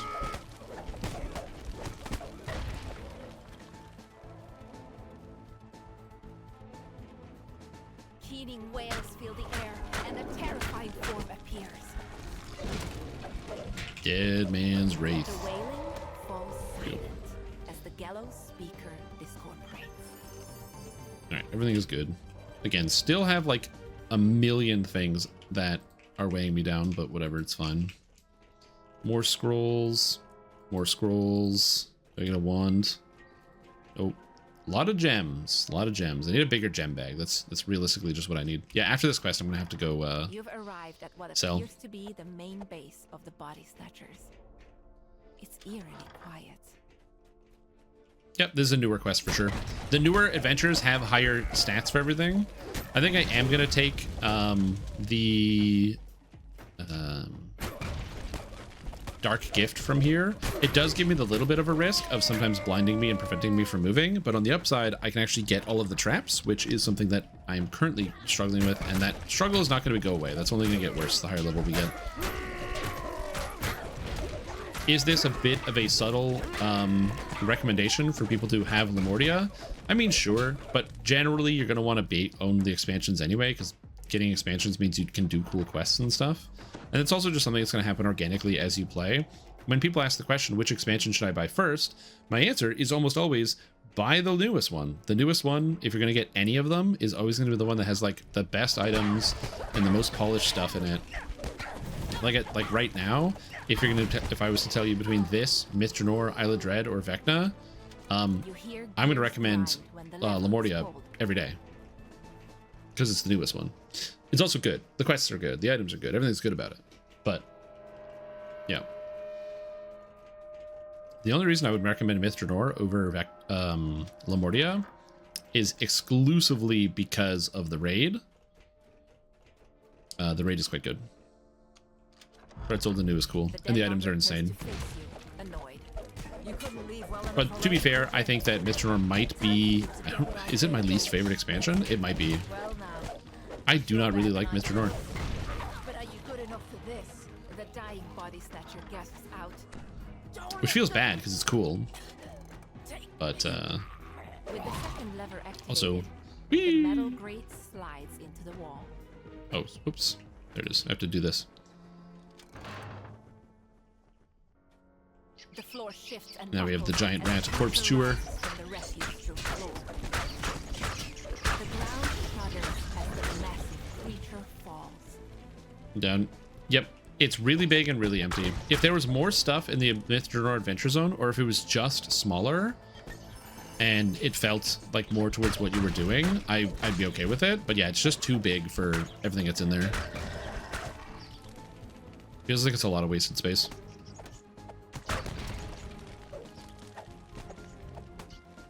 Oh, yeah. I was thinking, like, obviously when stuff is on sale, you know, get your sales. Also, goodbye Rimshaw, slain by Plague Reaper. If stuff is on sale, I would definitely recommend people go for the sales first. So, like, for example, right now, if you had to choose between saving up for Lamordia or picking up Barovia and Feywild for 99 points each right now, which is a temporary sale, 99 points. Buy the 99 points. It's way better. It's the deal. It's a deal. It's such a deal. It's like 90% off, you know, way better. But if you're not looking at the DDO's like in-game store and you're looking at like the market or the website, and maybe there's no sales going on, maybe somebody starts playing Dungeons & Dragons Online, it's March, there's no sales going on anywhere, in-game or out of game, and you know, you're like, I'm gonna buy an expansion, and there's all the ones that are on the store for like 40 bucks. You don't know which one to get. Newest one. It's always the newest one.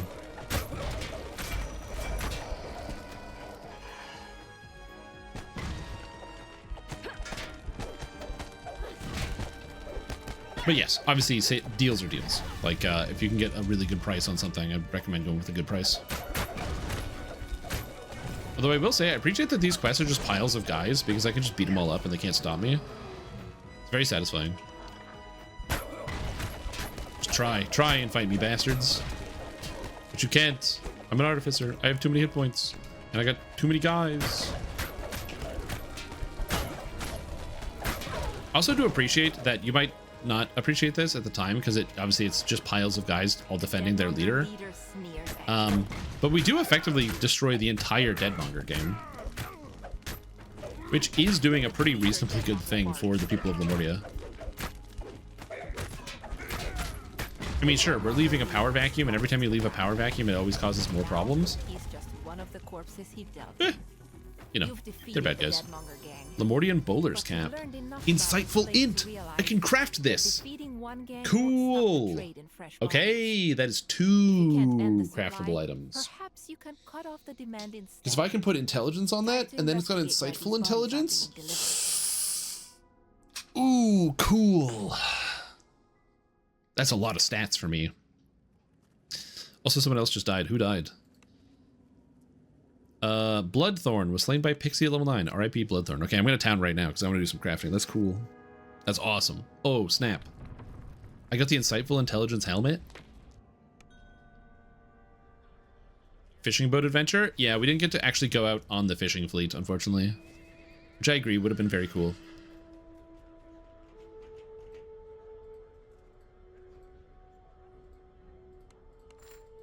I'm just gonna sell gems to get all this crap out of my inventory so I can actually have space. There's 10 slots taken up by gems.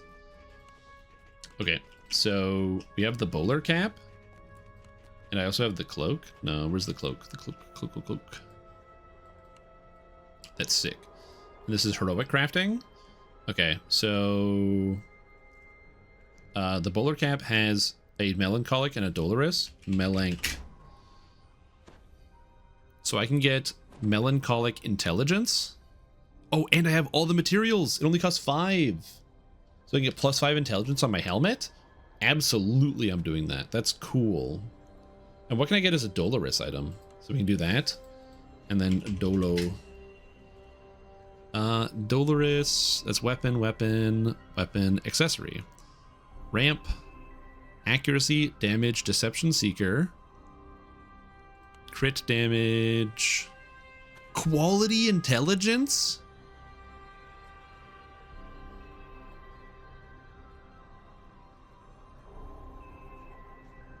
Okay, I'm taking it. So again, this is just the ingredients that I found while running around out here. And oh, where's my augments? Here, my backpack is it's such a mess. My backpack is such a mess. Now I can open up my helmet and I can put the quality intelligence augment in here. I can put the regular intelligence. So now this helmet gives me 8 points of intelligence for 1 item and 5 insightful physical sheltering. And you know what? I have a blue socket, so I can put this Sapphire False Life 18, so it gives me health as well. And I do have the Solar Gem of Mana. I don't want that, but yeah, cool. Massive item. Massive upgrade. That's sweet. Got my wings? Oh, nice. Congrats. That's awesome. I'm happy to hear that. If you're wondering how the crafting system works in here, by the way, basically items have a slot. So this item has a melancholic and a dolorous slot. So you come over to this crafting station and you just put the items in here that give you the stats. So just scan through it and look for stuff. That's so cool. And now, unfortunately for me, I'm out of bleak resistors, so I can't craft my cloak yet. But my god, that's sick. You know what? Actually, I'm tempted to even just put on the cloak because it gives me 16 health, and that's a lot. It's a lot of extra health. It's like stacking, but oh man, that's cool. Let me see. There it is. XP pots go wild. Nearly free wings. That's fantastic. Alright, getting rid of some garbage. Selling garbage out of my inventory that I don't need. There's so many items I can't even equip that I have to sell out of here. Gravekeeper's Cloak, I want. Get rid of this. Bunch of armor I can't wear. Bunch of crap I can't wear. Combustion 58, who cares? Troubleshooter's Necklace, I'm surprisingly still using, which is not a good thing. I don't really want this Memories of Charity, so I'm just going to sell it. As painful as that might be to some of you guys, I just don't want it. Okay, the rest of this is good.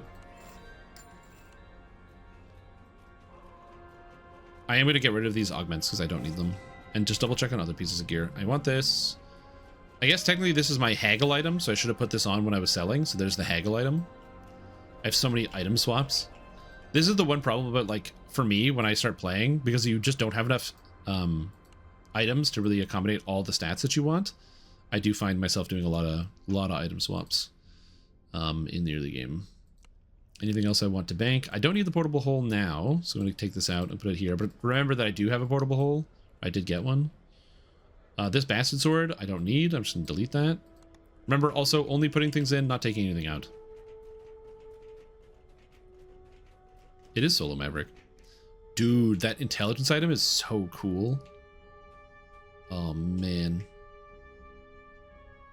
Well, now we have to finish the rest of Lamordia. I don't think I'm going to get the solar intelligence drop, but that would be sick.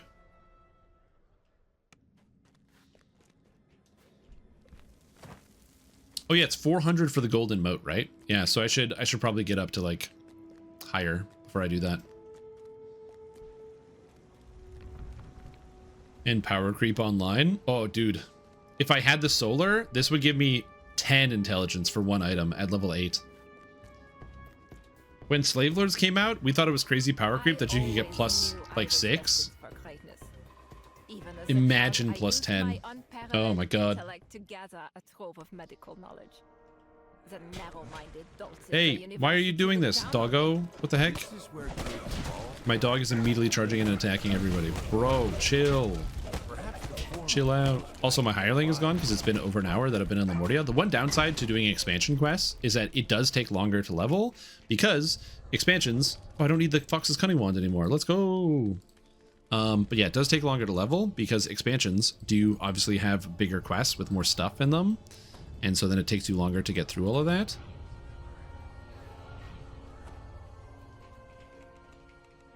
But just keep that in mind. The bodies are being delivered to the Institute of Revivification. Okay, and I now only fail on a 1. That's kind of cool. That's a soul of cruelty. I don't like that. 8 plus 6. Yeah, but that was like a lot of work. This is not a lot of work. I just got that helmet and then crafted it.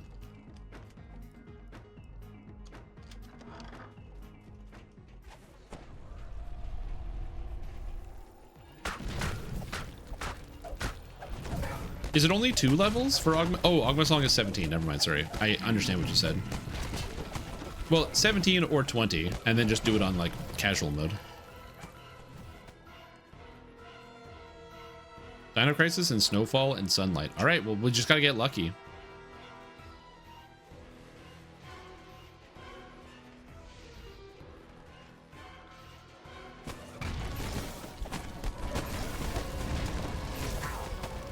As the old saying goes, oh, do you need this item? Cool, just hit it.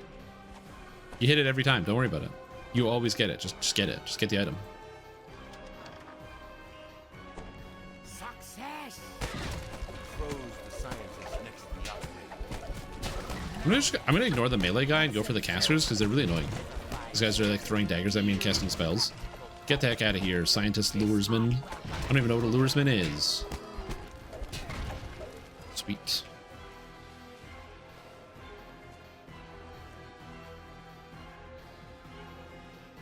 Golden moats also. Oh, is it really? Oh, I don't want less durability on my golden moats.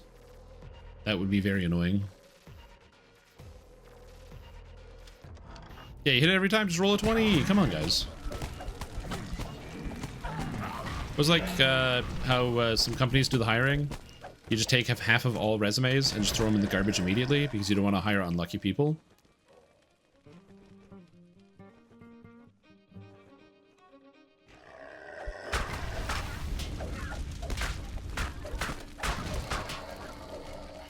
I'm gonna be honest, I do like having 31 intelligence. It does feel good. I hit way harder now.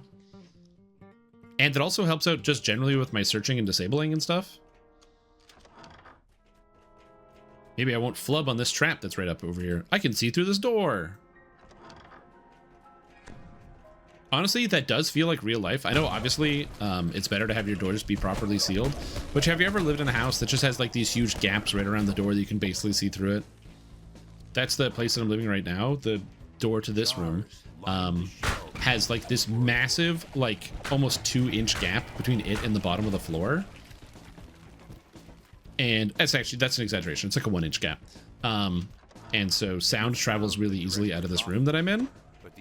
The solution to that problem that I found is, oh, goodbye, Linguista. R.I.P. The solution that I found is I use weather stripping. So I just bought some weather stripping at like Home Depot, and I wrapped it around the door and put a couple layers on the bottom, and it's soundproofed so much more.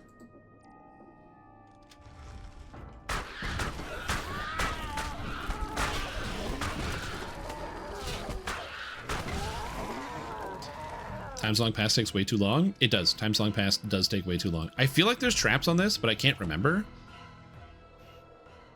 But I guess there's none.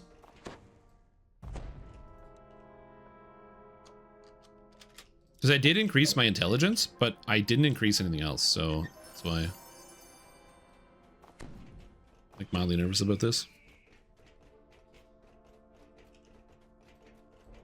What's my search at? My search, I'm a searchy, it's 28. Okay. Goes up to 31. I don't know. I definitely think Mithror is the size it is because there just wasn't somebody checking up on the person who was designing it often enough. I think that's pretty much it. This room is covered with mystic symbols. Eat my barovian weapon, vampire! There's not a lot of undead in Lamordia, but man, for the undead that do exist here, they're so weak to barovian weapons. Is so big the lore? Oh yeah, the lore. Thaumaturgic gloves of potency. Glaciation, radiance, and potency. Ooh, almost. I'm still wearing the combustion gloves that I got close to the beginning of the game, so I could stand to increase the power of my character a little bit here.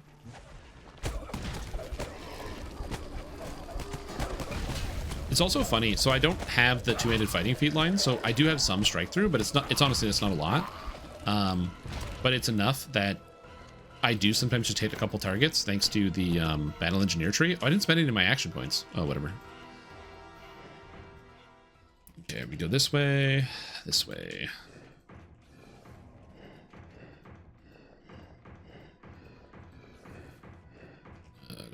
Sourcebook and replicated the map. I mean, yeah, probably. That's what they do for different expansion pieces. So like, oh, whoops, that's neither here nor there. It doesn't go that way. It goes this way.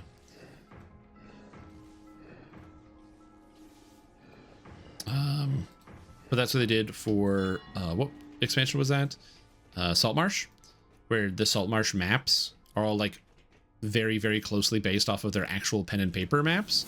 And the quest Back to Basics actually uses the scan of the pen and paper map as its real overlay map when you're looking at it, which is really cool.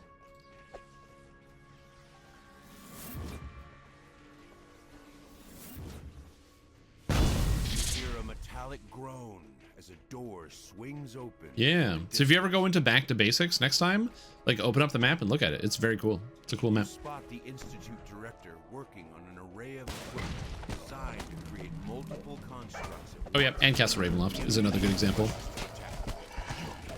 Castle Ravenloft is huge because it's based off of the pen and paper map. I'm just imagining how many sessions Castle Ravenloft has to take given its size.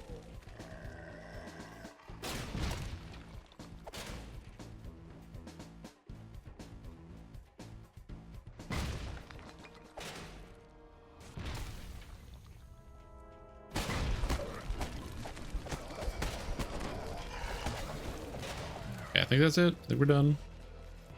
No, I never read the note in the office. Fuck, I do that so often.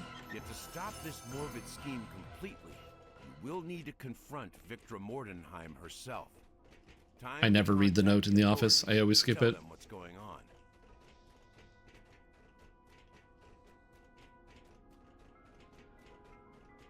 Players are scared of the castle? I mean, yeah, that makes sense. If I was playing it, I'd be scared of the castle.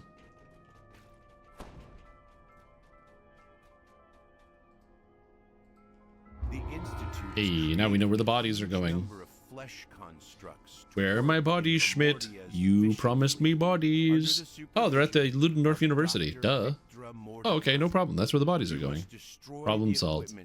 Yet these stupid grave gang or whatever had to mess it all up. And they ran into me. Alright. Yeah, I'm going to be honest. I'm so used to typing out in between each quest where I'm going that it is so bizarre right now that I'm just like going from quest to quest and just playing. Because I'm so used to like, you know, open up the thing and tell people where to go because I've done this so many times. Oh, that's just a guy. Sometimes when you see red names, they are rares that give you extra items, and it's not these guys. Hours to clear the Castle Ravenloft, and they're petrified to save Ismark when he got nabbed by Wachtterhaus. Ooh.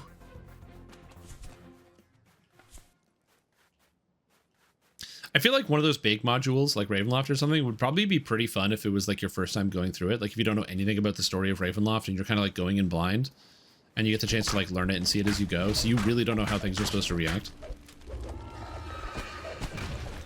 Goodbye, Boris. Right. Beautiful wires.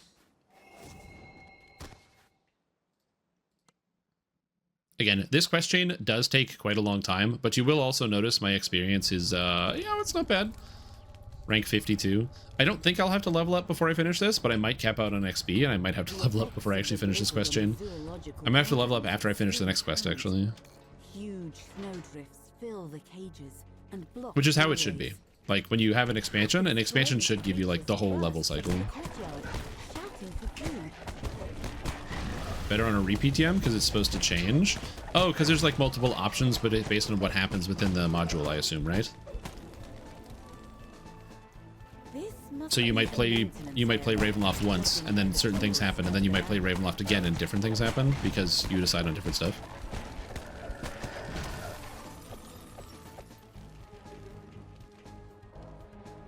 Ooh, that could be fun.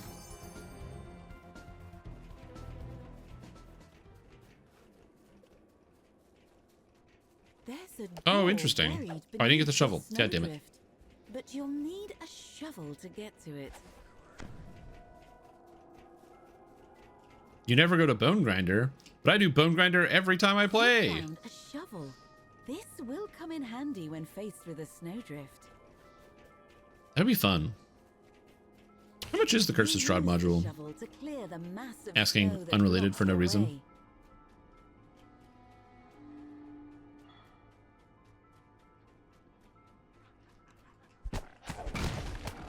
I don't know. I don't have the experience with that.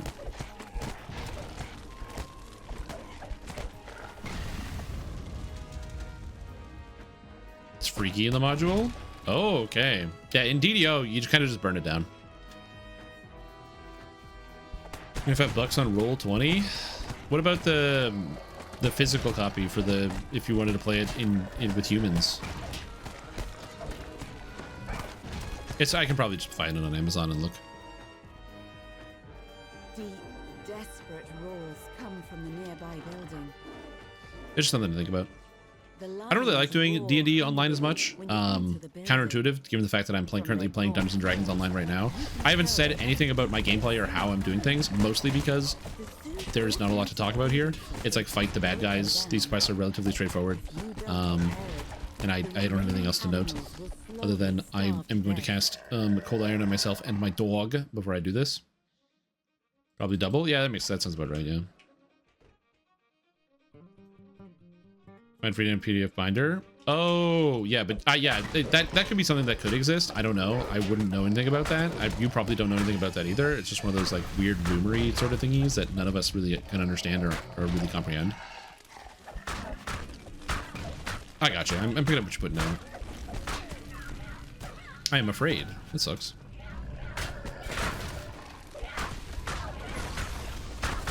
Healing. Yeah, it's also the fact that she hits really hard and she has a lot of spells. I think if you don't have elemental resistances, this can be the Shadowwing Matriarch can be quite dangerous. But my saves are not great. And I have no magic resistance rating, but at least I have elemental resistances so that I don't get cooked by that guy. This is a component part of a larger machine. Completely legal PDFs? Yeah, definitely very legal PDFs. From 5 versions a bit more. Has different encounter design ethos. Interesting. If you were to do a quick sum up of the ethos that changes it, what would that be?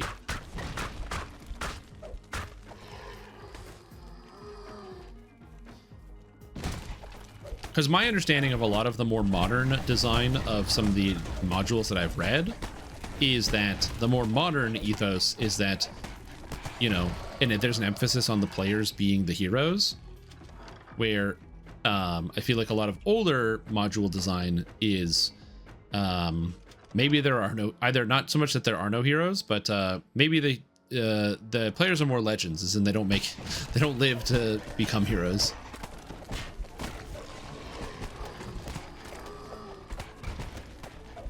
Not so much that the game is necessarily harder, but it's more so that it's found both of the Less components needed to forgiving. prepare the automated feeding machine.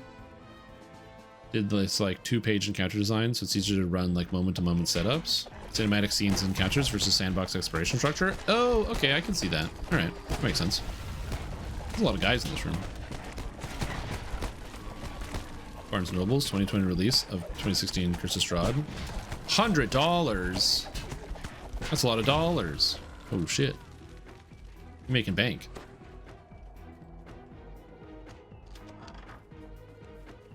In the world, the readings are also really good for RP. That being said, your players have to survive a week in Barovia.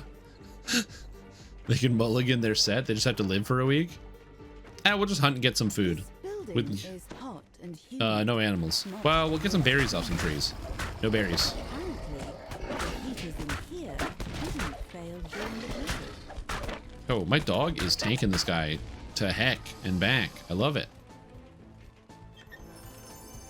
Oh shit, is that the rare? Did I just get the rare? The Buckle of Secrets? You bet I did. Shit. So for those that don't know, in the modern... Oh, is this not rare? It was just that's just a optional thing? Okay, then that's fine. But for those that don't know, unrelated, I guess because I didn't get the rare. I thought that was a rare, but yeah. Optionals have their own unique drop tables. So this item doesn't drop from the end chest. It actually only drops from that optional. And there are rares that you can find that have a very, very low chance of dropping. It's basically, it's like 1% or something like that. So farming for rares is not a very pleasant thing to do, and I can't recommend it to literally anybody when you're playing through this stuff. Don't really farm out the rares. Don't include rares in your gear sets unless you really, really love farming. Lunar Gem of Weapon Damage. Ooh. The zoo's animals will be safe now. Rare indicates steel completely changed design from both Lamenias. If it's rare, yeah, I don't know. It's got the stats of a rare item. That's why I assumed it was rare. Rare items just have extra slots on them, so they're more customizable as well. All right, I can't kill the Hydra solo, so I'm not going to try because it's going to just kill me. There is a purple named Hydra you can fight out here. It's in this cave just around the corner, around that wall. And it's really, really dangerous. It is very reminiscent of the dinosaur that you can find in Isle of Dread, the big T-Rex. If you run into it, you die. Don't fight Stonejaw, it's a bad idea. The Hydra will also kill me 100%. We are going to skip ahead and do the final quest of Lamordia, though. A vast, half-abandoned castle. Half-abandoned castle. Waits inside, but whether she's aware of your plans is unknown. Okay, go here. This next level, also my resists go up to 30, which is really nice. She doesn't spend much time anywhere else. The lobby is littered with electric machinery. I love how many spells I'm casting just to prepare for my adventure. It's so many spells. When you play in a group, sometimes you just have like a barbarian or a rogue who just like load into the quest and immediately start sprinting away. Yeah. Trick to this puzzle: red on blue and blue on red.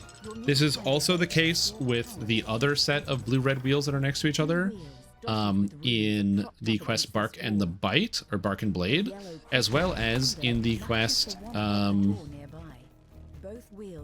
is that quest called?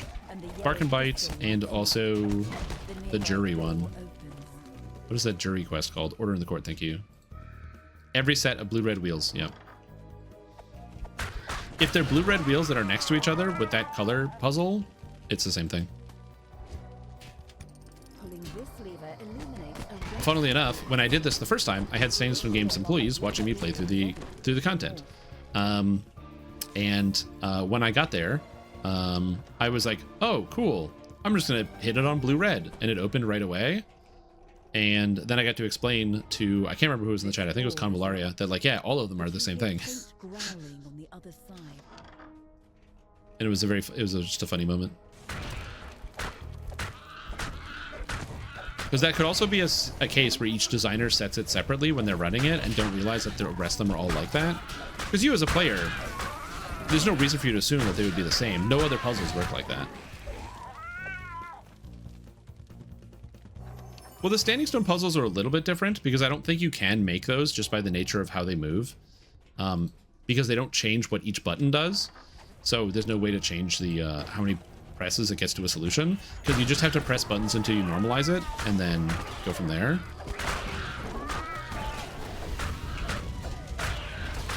Yeah, I hear Potion Paw. I require your potions. I require your materials. Downcast Cowl. Sonic Absorption. Is that Insightful Sonic Absorption? Oh my god. That is a bad item with bad stats.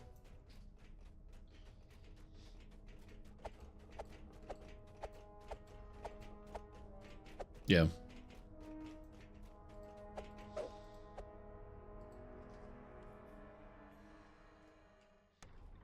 Another reason why expansion quests can be kind of fun is expansions and a lot of the newer content. Basically any content that released after the year 2024? I would say 2024. No, not 2024. 2015? Any content that released after 2015 follows the modern drop rule, which is that items have a 10% chance to drop. Like named items have a 10% chance to drop on normal, 16% chance to drop on hard, and 33% chance to drop on elite. But there's a little bit more relevant than that, because it's not just that items have a chance to drop, it's that quests have specific named drops. In older quests, so for example, if I am running like Tear of Deccan, the final chest has no special drops in it. You will never get a single rare or unique item. All you're going to get is the randomly generated loot, which isn't necessarily a bad thing. My character's wearing mostly randomly generated loot, but like this helmet's really crazy, and you don't get it from randomly generated loot. In a quest like Tear of Deccan, each of the individual mini bosses you encounter as you go will have a chance of dropping their own unique item that's relevant to them. I don't know what the drop rate is, but it's pretty high. It's like 50% or something like that. It's pretty common to loot their chests and get their specific item. Same thing in the harbor. You can do quests like stealthy repossessions, Smuggler's Warehouse, where there's all those like little kobold bosses that you can find, and they have their own little jewels or gems or necklaces, and they all will drop a unique item. But the drop rate is pretty high. Starting in 2014, I want to say 2014, 2015, all quests started to have named items in them. So unique items to those quests that have unique stat distributions. And now that they've started dropping, since that point, a quest expansion like this, so I'm in Lamordia right now, every Lamordia quest has a set of unique items in it that when dropped will give you additional stats. So it's one of the reasons why, like, when possible, if you do level doing expansion content or doing newer quests more often than doing older quests, you will find yourself starting to stockpile all these really cool items. Some people ask me how I've acquired, you know, how come I have full sets of leveling gear and how I've like kind of built up this stock over time. And the answer to that one is it's not something you just like immediately have. It is something that does take time to build up. And the best way to do it is whenever you level, run through Feywild and pick up all the gear, then run through Lamordia and pick up all the gear. It's difficult because you need a place to store all of these items, and that is the frustrating part about this experience, is that you do often need a place to actually put all of this stuff. For me, that's where the shared bank goes, and also bank alts. Characters now have 60 bank slots by default, which is really convenient because it means you can make like a Lamordia alt, put all your Lamordia gear you find on that character, call it like Lamordia guy, and then boom. Now you have it all stashed there, and then you don't have to keep all the items either. You can just like stash a bunch of items, just put like a bunch, and then when the character gets full, go through it and be like, okay, I like this item, I'm gonna keep it. I don't like this item, I'm gonna delete it, and kind of go from there. But then you don't have to worry about it and decide which one is actually good later. Obviously, if you don't have access to a lot of character classes or not character classes, character slots, or you just generally don't own the access to the share bank, it can be difficult to store all of this stuff and you're kind of limited to your actual character's inventory, at which point, RIP. But the share bank is a great early purchase and I can definitely recommend it to everybody. Yeah, the light spirals is so good now. It's really high burst. Unlocking the door to the north of the elevator.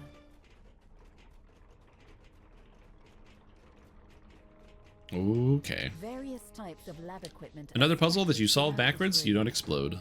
A complex configuration of tiles sprawls over the floor.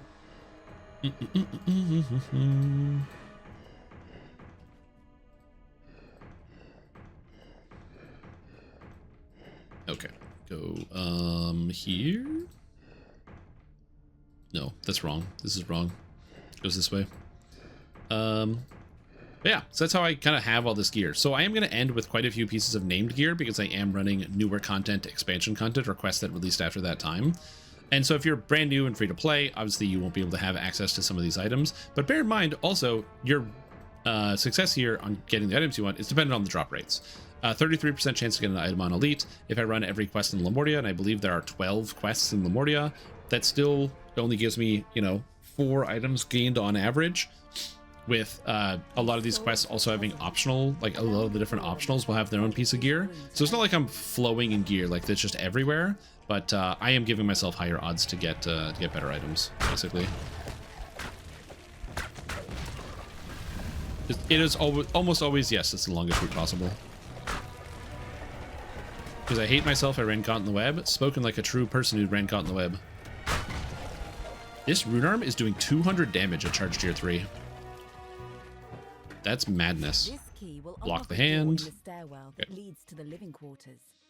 Yeah, I should probably buff soon, but I'm gonna buff me and my dog, and then we're gonna do this this thing. I'm surprised. I thought the loots would have been a lot harder. They are hard. They are hard. I'm not saying they're not hard, but I thought they would be like ridiculous, and I would have quit doing them at some point. But so far, I haven't really been like threatened by the loots too much. But I've also been making sure like properly prepare for all this. Oh. Gust of wind, slow. Okay, it's not greater shout at least. There it is. Oh, I dodged the greater shout. What an idiot. Get wrecked, bugbear. Oh. I'm too fast. He couldn't keep track of me. Although being at 437 is, When you walk through this door, you find yourself just down the hall from the place. This unlocks you and hits hard. Too bad I'm immune to hold person because I'm a warlbot. Have you guys heard of the Warforged race? Immune to paralysis? Let's go. You can't paralyze me. I'm immune. But you can hear the buzz of electricity echoing from a chamber down the hall. You find yourself in a large room, covered wall to wall in electric. How do you solve this puzzle? Left. Leads upward to a second level. Right. A mass of lit Middle. buttons is That's configured it. in a pattern on the floor. Beside it, 3 buttons. you see a lever marked with 2 dark runes. After deactivating 12 all levels is what you're thinking the for. lever on the right of the room 12 levels of Artificer to turn any character into a robot. This lever restores power to the elevator, Oh. granting you access to the living Secret door. quarters.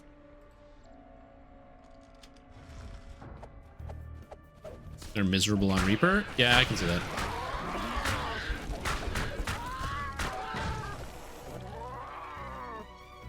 I don't think this is trapped. Oh, I'm sorry to hear that you got nothing, dude. That sucks.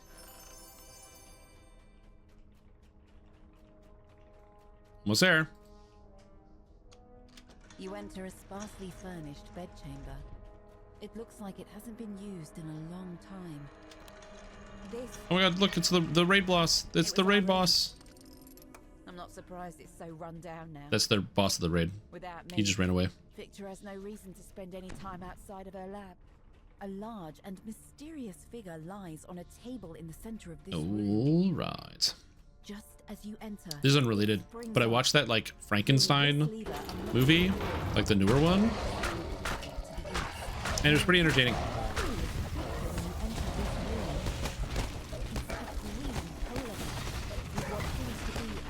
I enjoyed it. Fun movie, lots of violence. The lever against the wall, the one that grants you access to the top floor. Before you can get close, I've never read the original story of Frankenstein because I am uncultured. But one of my favorite parts about the movie is how there's all sorts of bad things happening at the time, but the movie basically, this is a spoiler for the concept of Frankenstein, where basically it's people sitting down in a room telling stories about things that have happened. And my favorite part is that the ship captain, where like all his guys are panicking, they don't know what to do, they're freaking out, people are dead, he's just like, and he just sits down, he's just listening to everything these guys are saying. I kind of love it. It's like it's a little silly, but sure. Engrossed in an experiment is the woman you've come to confront. So what should someone do who didn't read Frankenstein? Just watch the movie. It's pretty good. Victra's eyes Or, like, upward as she takes you know, in. read Frankenstein. Without so much It's not a as terribly long book. she returns to her work. Does he say that's crazy, man? I'm imagining in the movie, just telling the story, and he just looks up at, he just looks at the two guys and just goes like, "Damn, that's crazy." You know we have to. I assumed things were over between us But yeah. when you left. With my heart. It's a good story. You know what I mean. Admittedly, like I really do enjoy the actual story and the meat of it, and the kind of the messaging behind it. As long as this heart beats, Lamordia will suffer. And how do you plan to stop it? The heart is unbreakable. Unless Please become active. I want to stab you with my sword. Auerbach. I knew I should have gotten rid of him permanently. Oh, get wrecked. I do a lot of damage now per hit. That's sweet.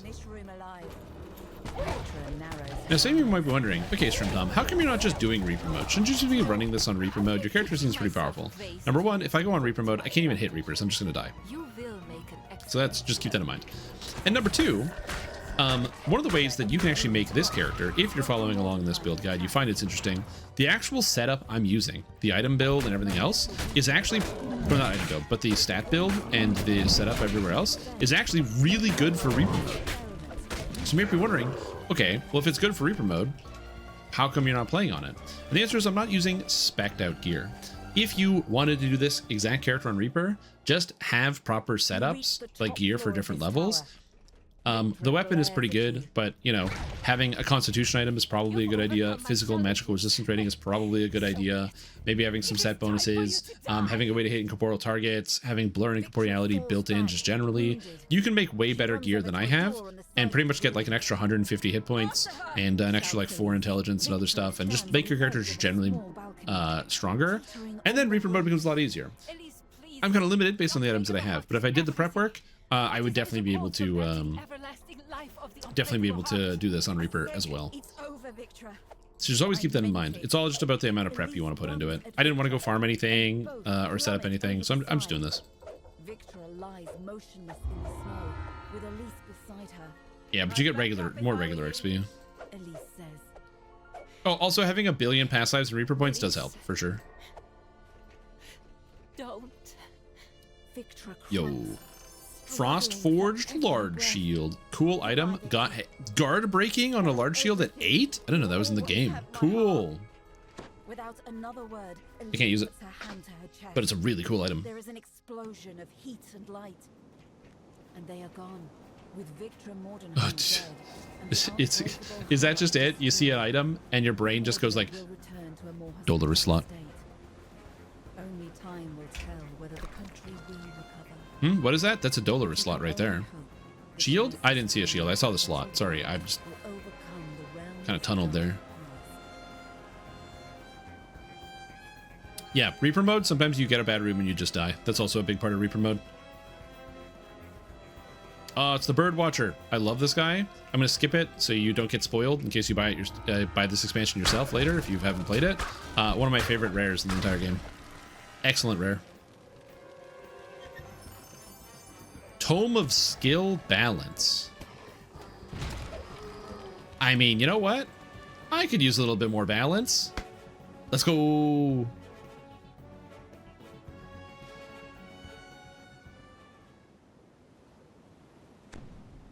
I like how the book was like wobbling as I was trying to read it because my rune arm hand. It's very funny. Oh my god, stand up for 30 minutes? I'm getting twice in one day. I gotta put the cooldown time or timer longer on that.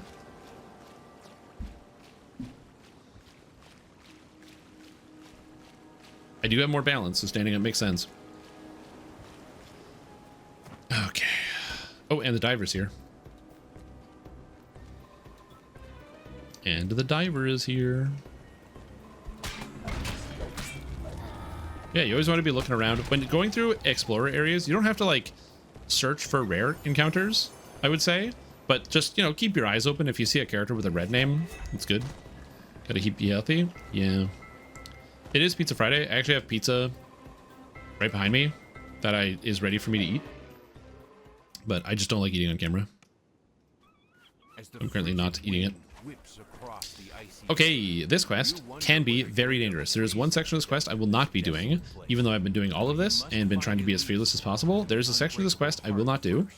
There are these burrowing worms, and they do like hundreds of damage in heroics for reasons I do not understand on elite difficulty.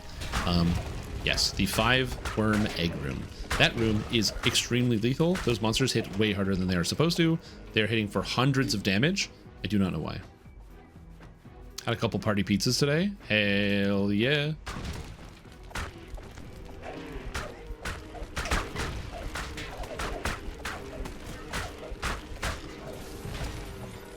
Right.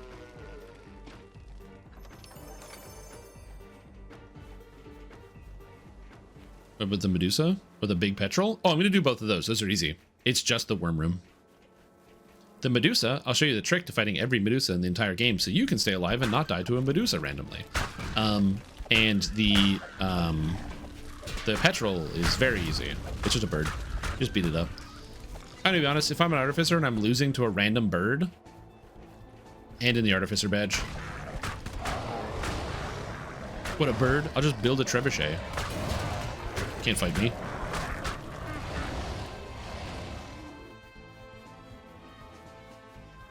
Chest with names that Medusa does? Yeah. I mean, it's still materials. So, like, if I wasn't on hardcore mode, I would probably do it and risk the worm room and just hope I don't die. But because I am on hardcore mode and I don't want to die, so that'd be really embarrassing to die at this point. Yeah. Also, I'm bleeding. Oh my god. The note clutched in his hand. It lasts for so long. Deadly cold valley ahead. 50 damage? By 3 ward stones scattered. Okay, get some throughout the jump valley. here. Piercing cold clings to the floor of this valley. Stay up above the ground. Also, bear in mind, you can always aim your rune arm. So if you're like, oh, how do I hit this guy over here? As long as I'm aiming in that direction, I can just shoot him with my rune arm. I don't have to target anything. No hireling, you're living on the edge. My hireling expired. Plus, I don't have a healing hireling I can have access to because I'm a robot. I'm hopeful that there are better, or not better, more healer hirelings or like Warforged sorcerers and wizards as time moves forward, but we'll see. Stops glowing. 2 to go. I'm gonna just sneak over here. You take increasing amounts of cold damage over time for spending time down here, but I have resist cold 20, which does save me a lot on the health there. Excuse me, oozes. Can I not kill these things? There's a lot of monsters in this quest, but if you go through the deadly spots, it's actually not too bad. So again, when you do something like this, Deactivate the second ward stone. kill this guy, kill this guy, and now we're gonna move and get out of the cold.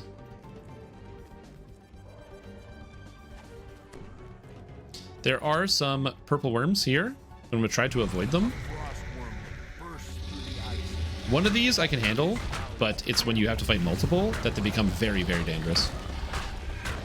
The reason why is they have some type of force damage attack, and I don't exactly know how the force damage attack actually functions, but the force damage attack basically hits you multiple times, each one for over 100 damage. So you can get popped for like 300 to 400 damage instantaneously, and it being a force damage ability means you can't resist it either, which makes it quite dangerous. Okay, give myself cold iron weapons so I can beat this guy up no problem. Dryad Shadow Leaf. Enveloping Swarm sucks for me, but it's whatever. He dies. Goodbye Pixie, goodbye Pixie. Quest complete. You know, this character feels really good. I did not expect it to be as good as it is for dealing with all this stuff. I knew it was going to have no problem just generally leveling. But how good this character is being for everything else is quite surprising, actually. Another worm. It's when they burrow, they also deal a lot of damage. So I'm actually ignoring it. I'm just going to leave the worm. I don't give a crap. I'm completely ignoring it. Also, Biro was slain by a storm-sworn spellbinder. Oh no. That's unfortunate. Where is a Stormsworn Spellbinder? Where is that? Stormsworn Spellbinder. Why can't I think about this? Is this either a really old quest or a really new quest? It's not an old quest. Stormsworn Spellbinder. Is that Giant Hold? Oh, no. Are they not the Stormsworn? That's not their name. This is the title of the monsters. Is it? Oh, it's the Cloud Giants. Oh. Wait, no, is it just outside Giant Hold?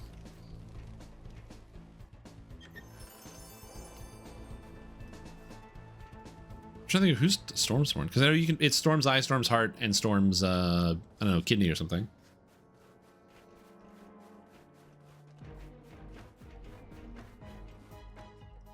Yeah, the Cloud Giants. Okay, that makes sense.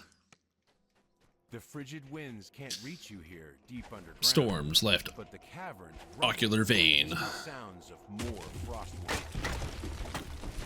Usually this room is quite dangerous, but because I have cold resist, I'm not terribly worried about it.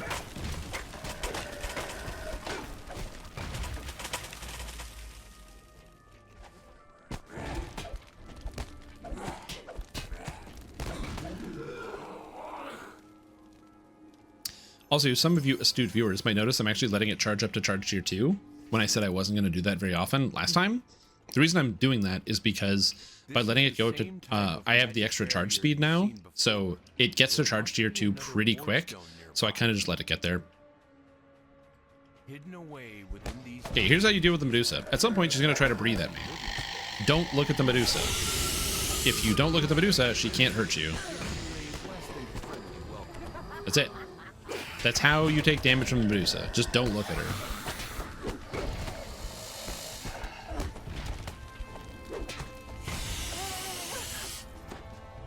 Is this like... Oh, I'm gonna die? Oh, shit. Where's the shrine? The shrine will cure me of my poison. I'm pretty sure this is save or die. So let me just... save by shrining. And this should get rid of my poison.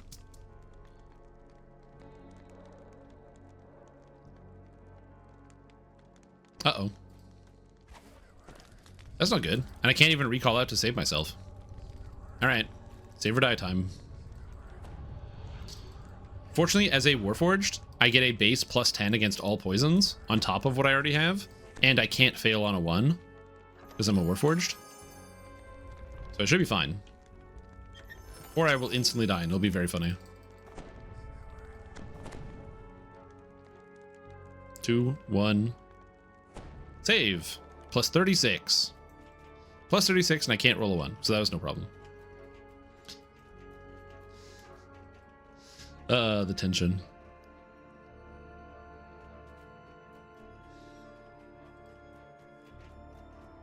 Anyways, I also got a solar gem of strength, which is kind of cool. I don't know what to do with that, but it's pretty neat.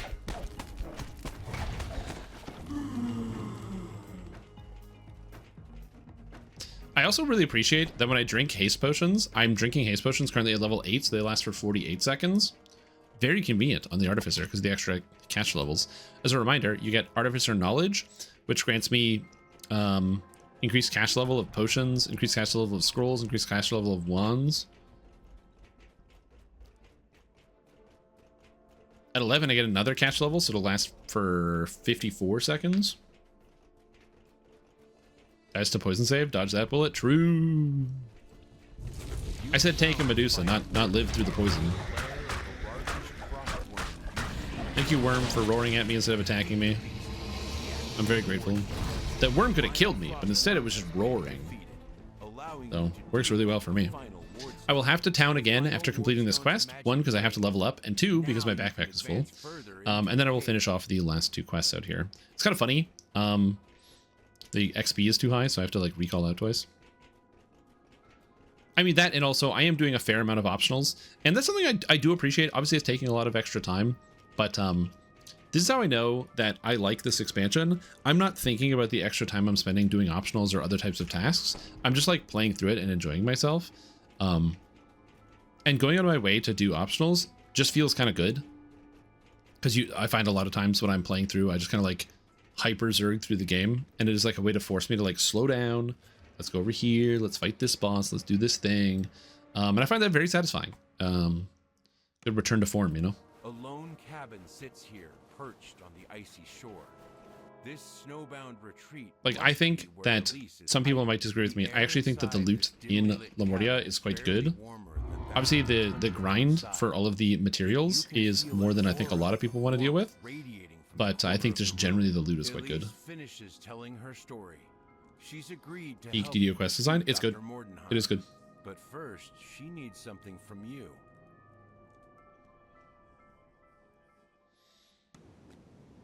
All right, we're towning. We're towning. The only thing I would change about the cave quest, the wish, is make it so that there's an optional near each one of the points where you have to stop and listen to Elise and what's her name talk about stuff, Victra. And the reason for that is that people who have already done the quest multiple times would have the option to go and like do an optional and then come back. That's in one part of the quest, which is nice, but I kind of wish it was in more parts. Hey, look, a bunch of weapons I don't want. Con 4, Strength 4. I don't want this, but it is cool. Gloves. I want to wear the cloak, but I need to craft some good stats on it. Sell gems. I've at $20,000. I'm rich, man. Artificer Trainer. And now I'm at the point where I can literally buy every single thing I want. I'm going to level up. So we're going to go to level 11, increase my character power, which means I will be a little bit over leveled for the end of this quest chain, but that's okay. Sometimes it's going to happen and I want to finish it off. Protection from elements is cool. Lightning bolts is kind of interesting. I think I'm going to take protection from elements because it's a whole bunch of extra damage mitigation and it's pretty powerful. Also, I have 8 points to spend. Int, extra damage, point and agility engine, and speed, and that's it. And I have 2 more points to spend. So I'm going to take 1 point, put it into either Field Engineer or Scrapper. Honestly, probably Field Engineer for the trapping ability. And then I'll say bank my last point. When I take 12, I can take Infused Armor, and then I can take all of this stuff as well. So that will be the plan there. So I just gain more damage. I am using Bastard Sword, yes.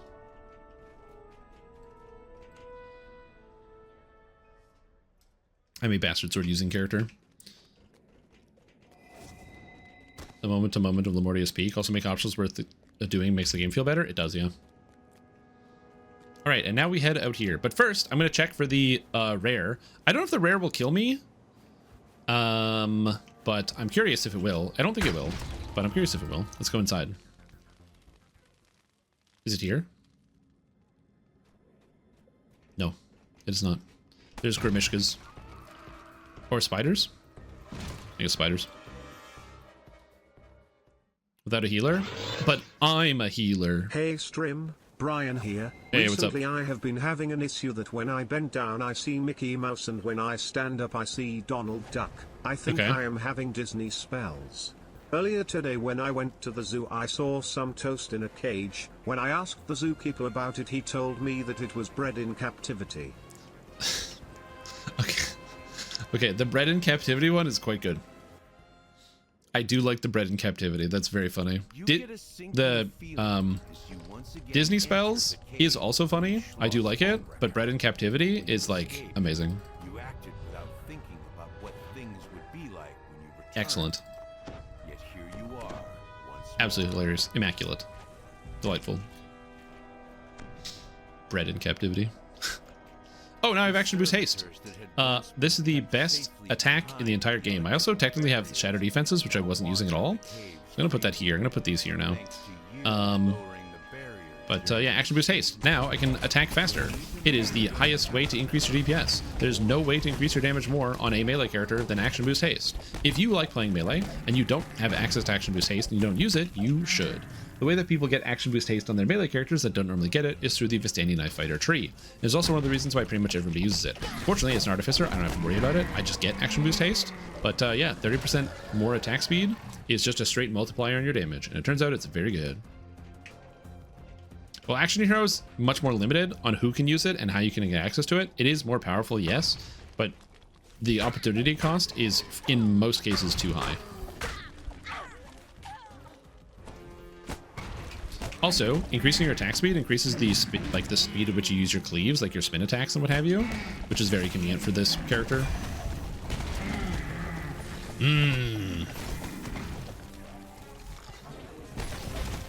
Oh my god, I feel so powerful. All right. So now Doggo goes over here. I don't want to die to an explosive trap. So we're going to turn this here. I think that's it. Perfect. Oh, I leveled up and I didn't get my dog ship buffs. No. Yo, what's up, Bryce? How you doing?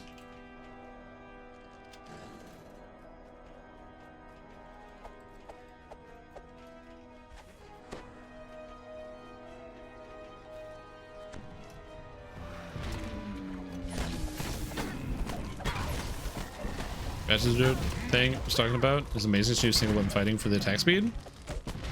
Yeah, nice. That's currently what I'm doing, by the way. This is the single weapon fighter bastard sword thing. This is my solo artificer playthrough, and it is great. Magic spell power. Well, the rune arm blasts scale off of spell power. The attacks, like the bonus, the flat passive bonus they add to your actual abilities, scales off of melee or range power. So, for example, when I shoot my cannon and I go and I'm blasting people, the cannon blast scales off of spell power and spell crit. But the actual bonus it adds to your attacks does not. That scales off melee power. And the little bit of spinning ballerina. I was going to take Cleave and Great Cleave. I agonized about this quite a lot. But the reason why I didn't take Cleave and Great Cleave is because at endgame I would have too many buttons to press. And I wouldn't really want to press... I'd want to press Great Cleave, but not regular Cleave. And so I decided that I would go against it and just use rune arms as my AoE while leveling.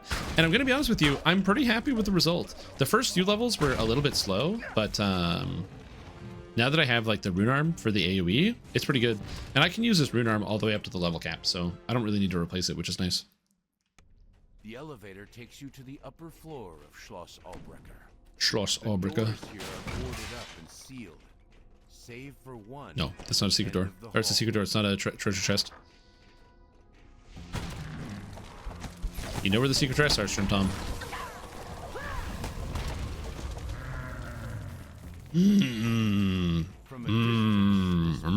I love the sounds the servitors make, where they go like, You're not so sure. It's very satisfying and entertaining.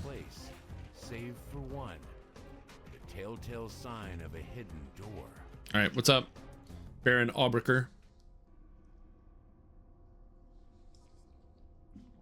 But yeah, for leveling purposes, this one, Stronati's hand cannon, Chef's Kiss,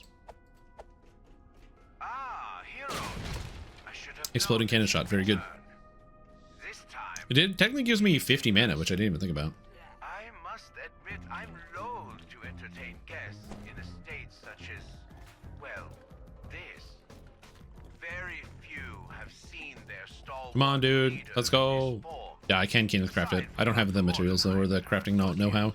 I could be deconstructing stuff, but I'm not going to do that. I'm afraid she has asked me to learn a grave Man, that's a lot of damage on each attack. But you mustn't worry. Oh, I won't make you emote. suffer any more Oh, than necessary. My new I gotta kill Baron von Albrecher, and then I gotta do the moat. It also has certain advantages. He does hit hard, yeah. Which of, how can I fit it in? Yeah, because it has to be fun. Like at the end of the day, I gotta think about, am I gonna have fun pressing all these buttons and pressing all this stuff on the keyboard? And if the answer to that question is ultimately no, I'm not going to enjoy it that much, I need to make an adjustment. I think it's an important part of like playing video games in general. There are a lot of things that some people will do that I just personally don't enjoy in terms of like for min-maxing. And this happens all over the place. I'm talking not just in DDO, but like another good example of this is Path of Exile. I'm learning over time. I just don't enjoy the wand playstyle. I find the way that you are supposed to play with a wand is not very fun to me. And I've tried many times to enjoy it and find it fun, and I just don't. So I like to play characters that kind of fit, like, I need to be able to enjoy it when I play it. And that's not just here, that's also like in DDO as well. It's the reason why, like, you won't ever catch me doing a weapon swap for prowess. prowess is basically a filigree set that gives you 50 melee power when you activate an action boost. What a lot of people would do is they put 5 prowess filigrees in, you get that bonus, and as it turns out, remember when I said that action boost haste is like the best thing to increase your damage? Well, now let's add 50 melee power onto that. Now it's even better. So obviously that's very good. However, what people figured out is you don't lose the buff if you don't have prowess. So you can press the button, activate the action boost, get the buff, and then weapon swap, and you get to keep the 50 melee power with the action boost. Very cool. The problem with that is that now it means that you can have a secondary weapon that just has 5 sockets on it, and then you swap it in your main hand, you press an action boost, and then you swap it off. That way you don't have to actually run prowess, the filigree set, on your main weapon. Instead, you can just run other stuff. Cool, great idea. Except, that's really tedious. Weapon swapping every 30 seconds for your action boost? No, I'm not doing that. It is good, it is powerful, I don't deny that, and it is, if you want to be the best of the best, objectively the correct way to build your character and to do stuff. I just don't want to do that. You know, I just don't want to do that. Most of the guests are dressed to the nines, but this woman in a part of it's laziness for sure. Sticks out But yeah. All right, now I gotta break into the bank. Break in the bank. Them with clinical disdain. The Vault Keeper says that only the Baron's servants are allowed to remove things from the vault. Double checking. I don't remember if there's traps in here. Himself. In any case, you'll have to convince him to give you the documents, or perhaps you can find a more clandestine way. I found the more clandestine way. Perhaps you won't have Here you to go. get permission to access the vault. With the right There are traps, so many traps. You could walk right in and Well, take the documents all of you yourself. said that, but I didn't run into any traps, so what are you talking about? Unless I just managed to get lucky and walk around them, and I don't have enough search to be able to spot all this stuff, which is possible.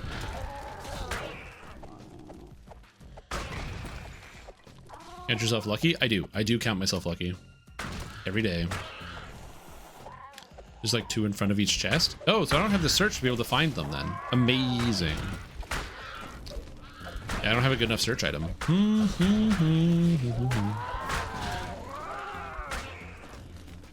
Okay, well, good. I'm glad I didn't instantly die because I didn't get too close to the chest. Awesome.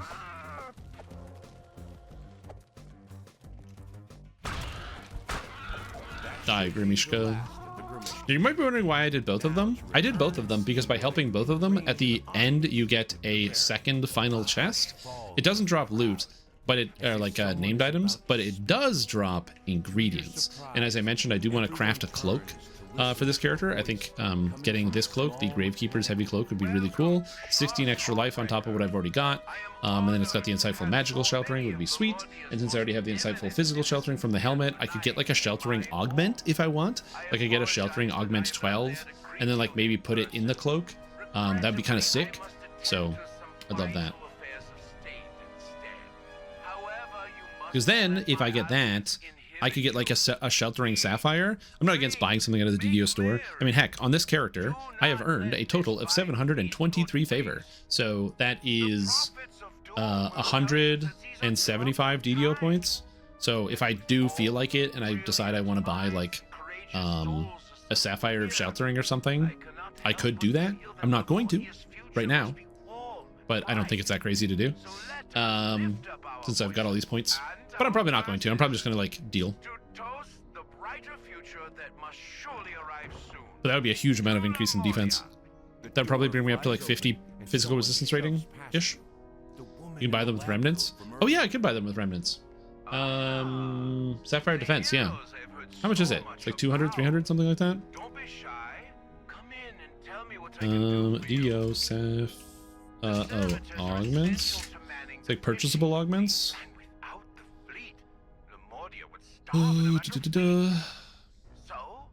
Mysterious remnants.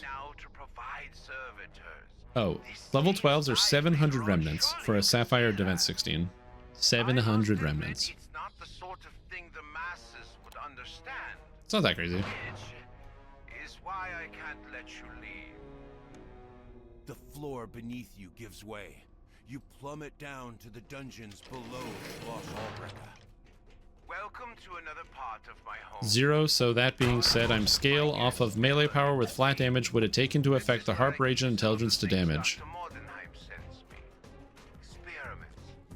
They're useful for Give me a sec. Hold on, I gotta do that again. Let me take another run at that.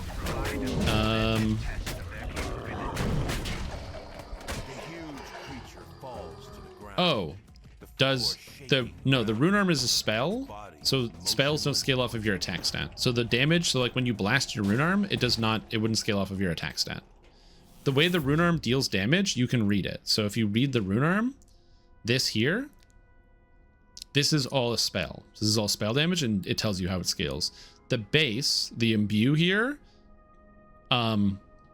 is just added onto your attack. So it doesn't scale off of your intelligence because your intelligence scales the base damage of your hits.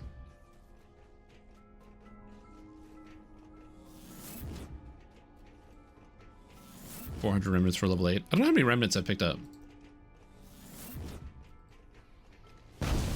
Good question. How many remnants have I picked up? I did bank all my remnants at one point without checking. Oh, dude, I'm way above the 400 then. Because I banked my remnants like very recently. Right, I'll buy that later. And these cabins are full of other things.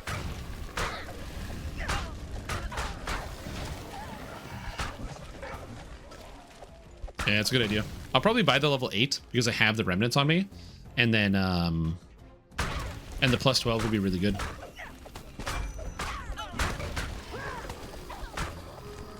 Yeah, I'll buy the level 8 then.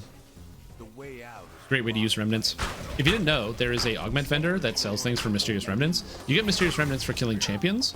So as long as you are playing on elite or reaper mode, you will constantly find yourself encountering champions and then killing them to gain remnants from them. They're just these little coins that you pick up off the ground.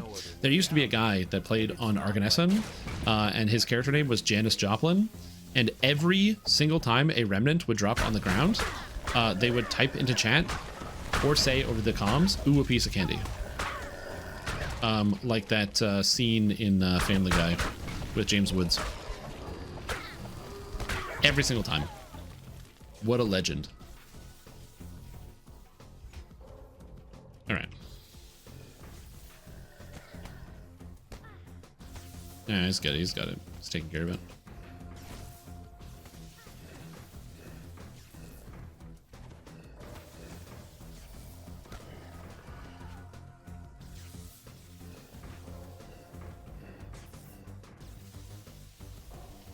Okay, we're good.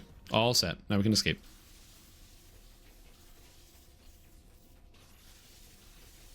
Freedom! I get my second chest. And my dog didn't even die.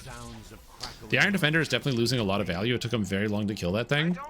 But that's okay. It still tanks pretty good. For now. The higher level I get, the worse the dog is going to get.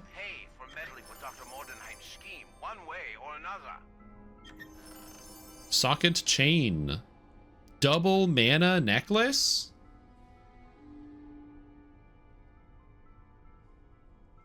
Interesting. That's not a horrible item, actually. It has a moon socket that I don't think I can use, but it's got double mana on it. It's a lot of mana. Can I use a double mana necklace? I don't know.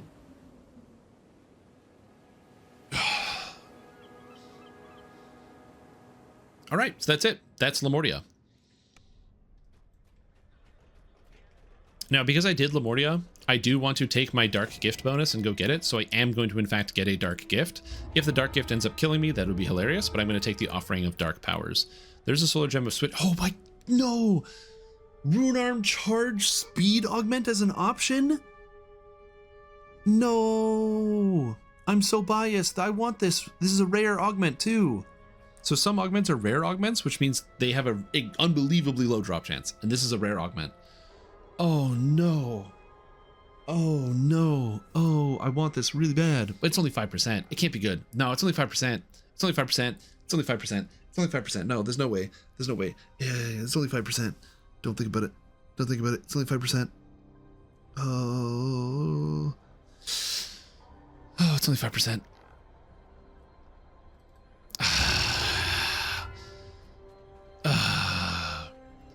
All right. Well, it can go in my helmet, which is the all intelligence helmet. So now I have faster rune arm charge speed on my int helmet. So now this is like the helmet for every artificer I'm ever going to play for the rest of my entire life. Oh my god. It's fine. It's fine. You know what? Now what this means is now if you're watching at home and you don't own Lamordia and you're like, how am I going to solve my ability to disable traps? Guess what? I'm not doing anything different or cheating because I don't have this effect from completing that. So there you go. See, realistically, I did that just because I wanted to, you know, line up more with the experience that people have playing this video game.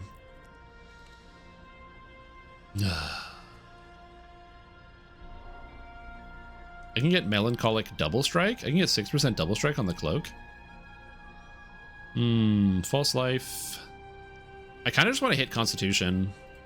Just grab Constitution and put it on my cloak. That seems kind of good. Yeah, we're going to do that. We're going to do Constitution on the cloak. And then Dolo. What is going on the cloak? Weapon, accessory. So I can do ramp, repair amplification. Damage is interesting. Deception, Seeker, all the crits. Quality Constitution. I could do quality Constitution. You know what? Screw it. We're doing it. We're just going to add the con so I have more health. Perfect solution to my problem. So now this goes here. And we put the melancholic con in here. We put the Dolorous con. Some people say Dolorous. It is not. It is Dolorous. So now this gives 6 Constitution and 16 Profane Life Force, which is pretty nice. And then finally, we're going to get the last augment, which I can get inside the Hall of Heroes.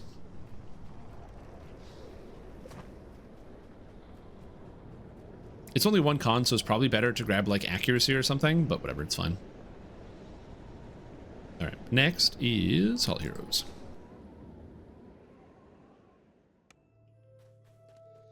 Now I put some of my remnants in the bank, so I'm going to grab an augment here. I did bank a bunch of my remnants already, so that's why I'm grabbing this.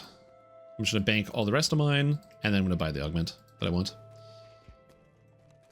So the Mysterious Remnant Collector is here. This is where it's great for getting low-level augments, by the way. So if you need a low-level augment, this is the perfect place to go. So if I go Defense, these are fantastic. So I'm going to grab this Defense 12 right here and throw it into my gear. But yeah, if you need low-level augments, this character has all of the best low-level augments, and they're all really cheap because they're available for remnants. And if you play with any amount of frequency, you will get a reasonable amount of these. So now this gives me 12 physical and magical resistance rating. So now putting on the cloak gives me 40 extra health and brings me up to 38 physical and 17 magical resistance rating, which I'm not going to lie is a lot more defense than I had before. Pretty sweet. I can't believe I took the rune arm charge speed. Oh my god, I'm a fraud. I need a way to increase my disable device score, and I don't have a way to do that. Well, we'll figure it out. We'll figure it out later. Okay, so at least I have search, because I'm pretty sure I have a search item somewhere in here. Yes, inspected goggles of open lock. So search is a thing I can do. We can definitely search. And then disable device, we can actually also solve this problem a little bit. Because if I walk over here, and I talk to Capshaw Crier, and I say, hey, by the way, buddy, I'm actually a hero and a legend. He now lets me buy +4 Thieves Tools, which gives me an extra +2 on my open lock and my disable device. So I'm just gonna buy a couple of these because I don't have any +5s yet. That's good. So now we're getting closer. So that's +2 there. I'm gonna level up. So that's an extra +1 there. I don't know, dude. I don't know. This is not good. I am taking my level. I don't have any other lower level quests like 8s or anything else I want to do, and I have no reason to bank levels. All right, my balance is at 7. I needed this for feat requirements, so I'm done leveling balance. At this point, I'm going to start leveling repair so I can heal myself better. It just seems to be a good idea. Additionally, I get 2 more feats. Here, as a bonus feat, I will take improved critical slashing because I do use slashing weapons. And then I'm also going to be taking insightful reflexes to allow my intelligence to apply to my reflex saves. This will make me a little bit tankier, which will be quite nice. so I just don't die. Also, I get 5th level spells, which is cool. And at this point, I just want a lot of like the more tool-based spells. So things that give me like tools. And in the toolkit, planar weapons is not terrible, but I have good, which overwrites everything. Silver weapons, I don't know. Is my weapon silvered? It is silvered, so I don't need that either. Man, I actually don't want a single one of these spells. All of them aren't very good. However, I'm going to be taking Radiant Force Field. This spell has a 3-minute cooldown and puts a short duration bubble on you that reduces damage you take by 25%. I'm going to cast this every single time I have to interact with the loot, so I don't die. So that is going to be the spell that I take. Additionally, I have 1 point, so now I can take infused weapons. So now my stable charge tier is 3, so I can now constantly have my rune arm at full charge all the time, which is convenient. I get +1 critical multiplier with my bastard sword, so I get 100% more critical damage, an extra +1 to hit and damage, +2 to crit and confirm, and later on I will get the other stats up here when I have more points. Yes, and it charges faster to tier 3. Yeah, true. I'm also going to take the spell A Blade of Armor, which is just a spell I can cast whenever, and A Blade of Armor is just a way for me to have extra temporary defense, so it just absorbs up to 50 damage from the first hit. It's just 10 mana to absorb 50, which is pretty good. And then lastly we have this, so Radiant Force Field. I'm gonna go get the spell components for Radiant Force Field before I forget, because I am very forgetful and not that smart. And then lastly, I'm gonna take Flame Turret. Flame Turret is a weird spell. What this does is it drops a flame turret on the ground that deals damage in an AoE. You think, oh wow, that's cool. It actually sucks. It doesn't do anything. But what does matter about it and why it's good is that it's so bad that monsters want to kill it. It has such low health and it is so weak that monsters just want to destroy it and rip into it. And they also want to keep ripping into its corpse. That's right. Even after it dies, the monsters that are around it, all they want to do is keep killing it. So I can use it to distract enemies. It's the perfect decoy. They could honestly rename Flame Turret to Decoy Turret and then just change the art, and it would be a much more understandable spell, and I think more people would use it that way.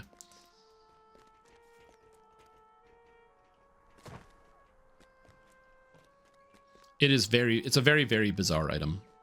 But yeah, so that's kind of the changes I made now that I leveled up, which is pretty good. I have a search item, and then I have my disable device set. I'll still need to improve some things, and I'll have to see if I can find something that helps me with disable device. I'm going to bank some of these items real quick, just stuff that I'm not going to be using. And I'm actually going to check the auction house to see if there is a replacement. Because this is a good thing to check, if there is actually a item on the auction house you can use. So I'm going to check to see if there is something I can buy. I have $21,000. So we do auction house. All right, I'm up to level 11. Tactful is the disable device. Tactful 7. So I can get disable device 7. So I'm going to take it. Seems pretty good. So now, instead of running the this item, which is the troubleshooter's necklace, I instead can have these goggles. So now I'm goggle swapping, which is like not horrible, but yeah, now it's the goggle swap. So now instead of using the troubleshooter's goggles and this, I now have my search goggles and my disable device goggles. So when I get to an area where I know there's a trap, I search it, I swap to the goggles, search, swap to the goggles, disable device. This item isn't Fey attuned? No, it's not Fey attuned. No, I don't even know how you get that. Who's selling non-Fey attuned items this late into the game? Oh, I did get baited. Well, I'm buying the other one. You know what? Somebody just made $4 grand off of me. Whoever did it, you're a genius. I got so baited. That item has to be months old. That's somebody like clearing out an ancient character that they just don't need anymore. Oh my lord. I got so baited so hard.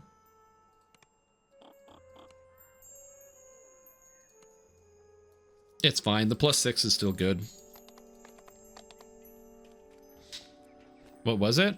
Oh, if you're doing the hardcore, you can only wear items that have this like Symphony of the Fae to force you to only use new items that have dropped during the event. So that way, when the event started, you couldn't just go into your shared bank, root through it, and pick up like 1,000,000 items. It's a good idea. The problem is, I didn't notice that it wasn't that type of item.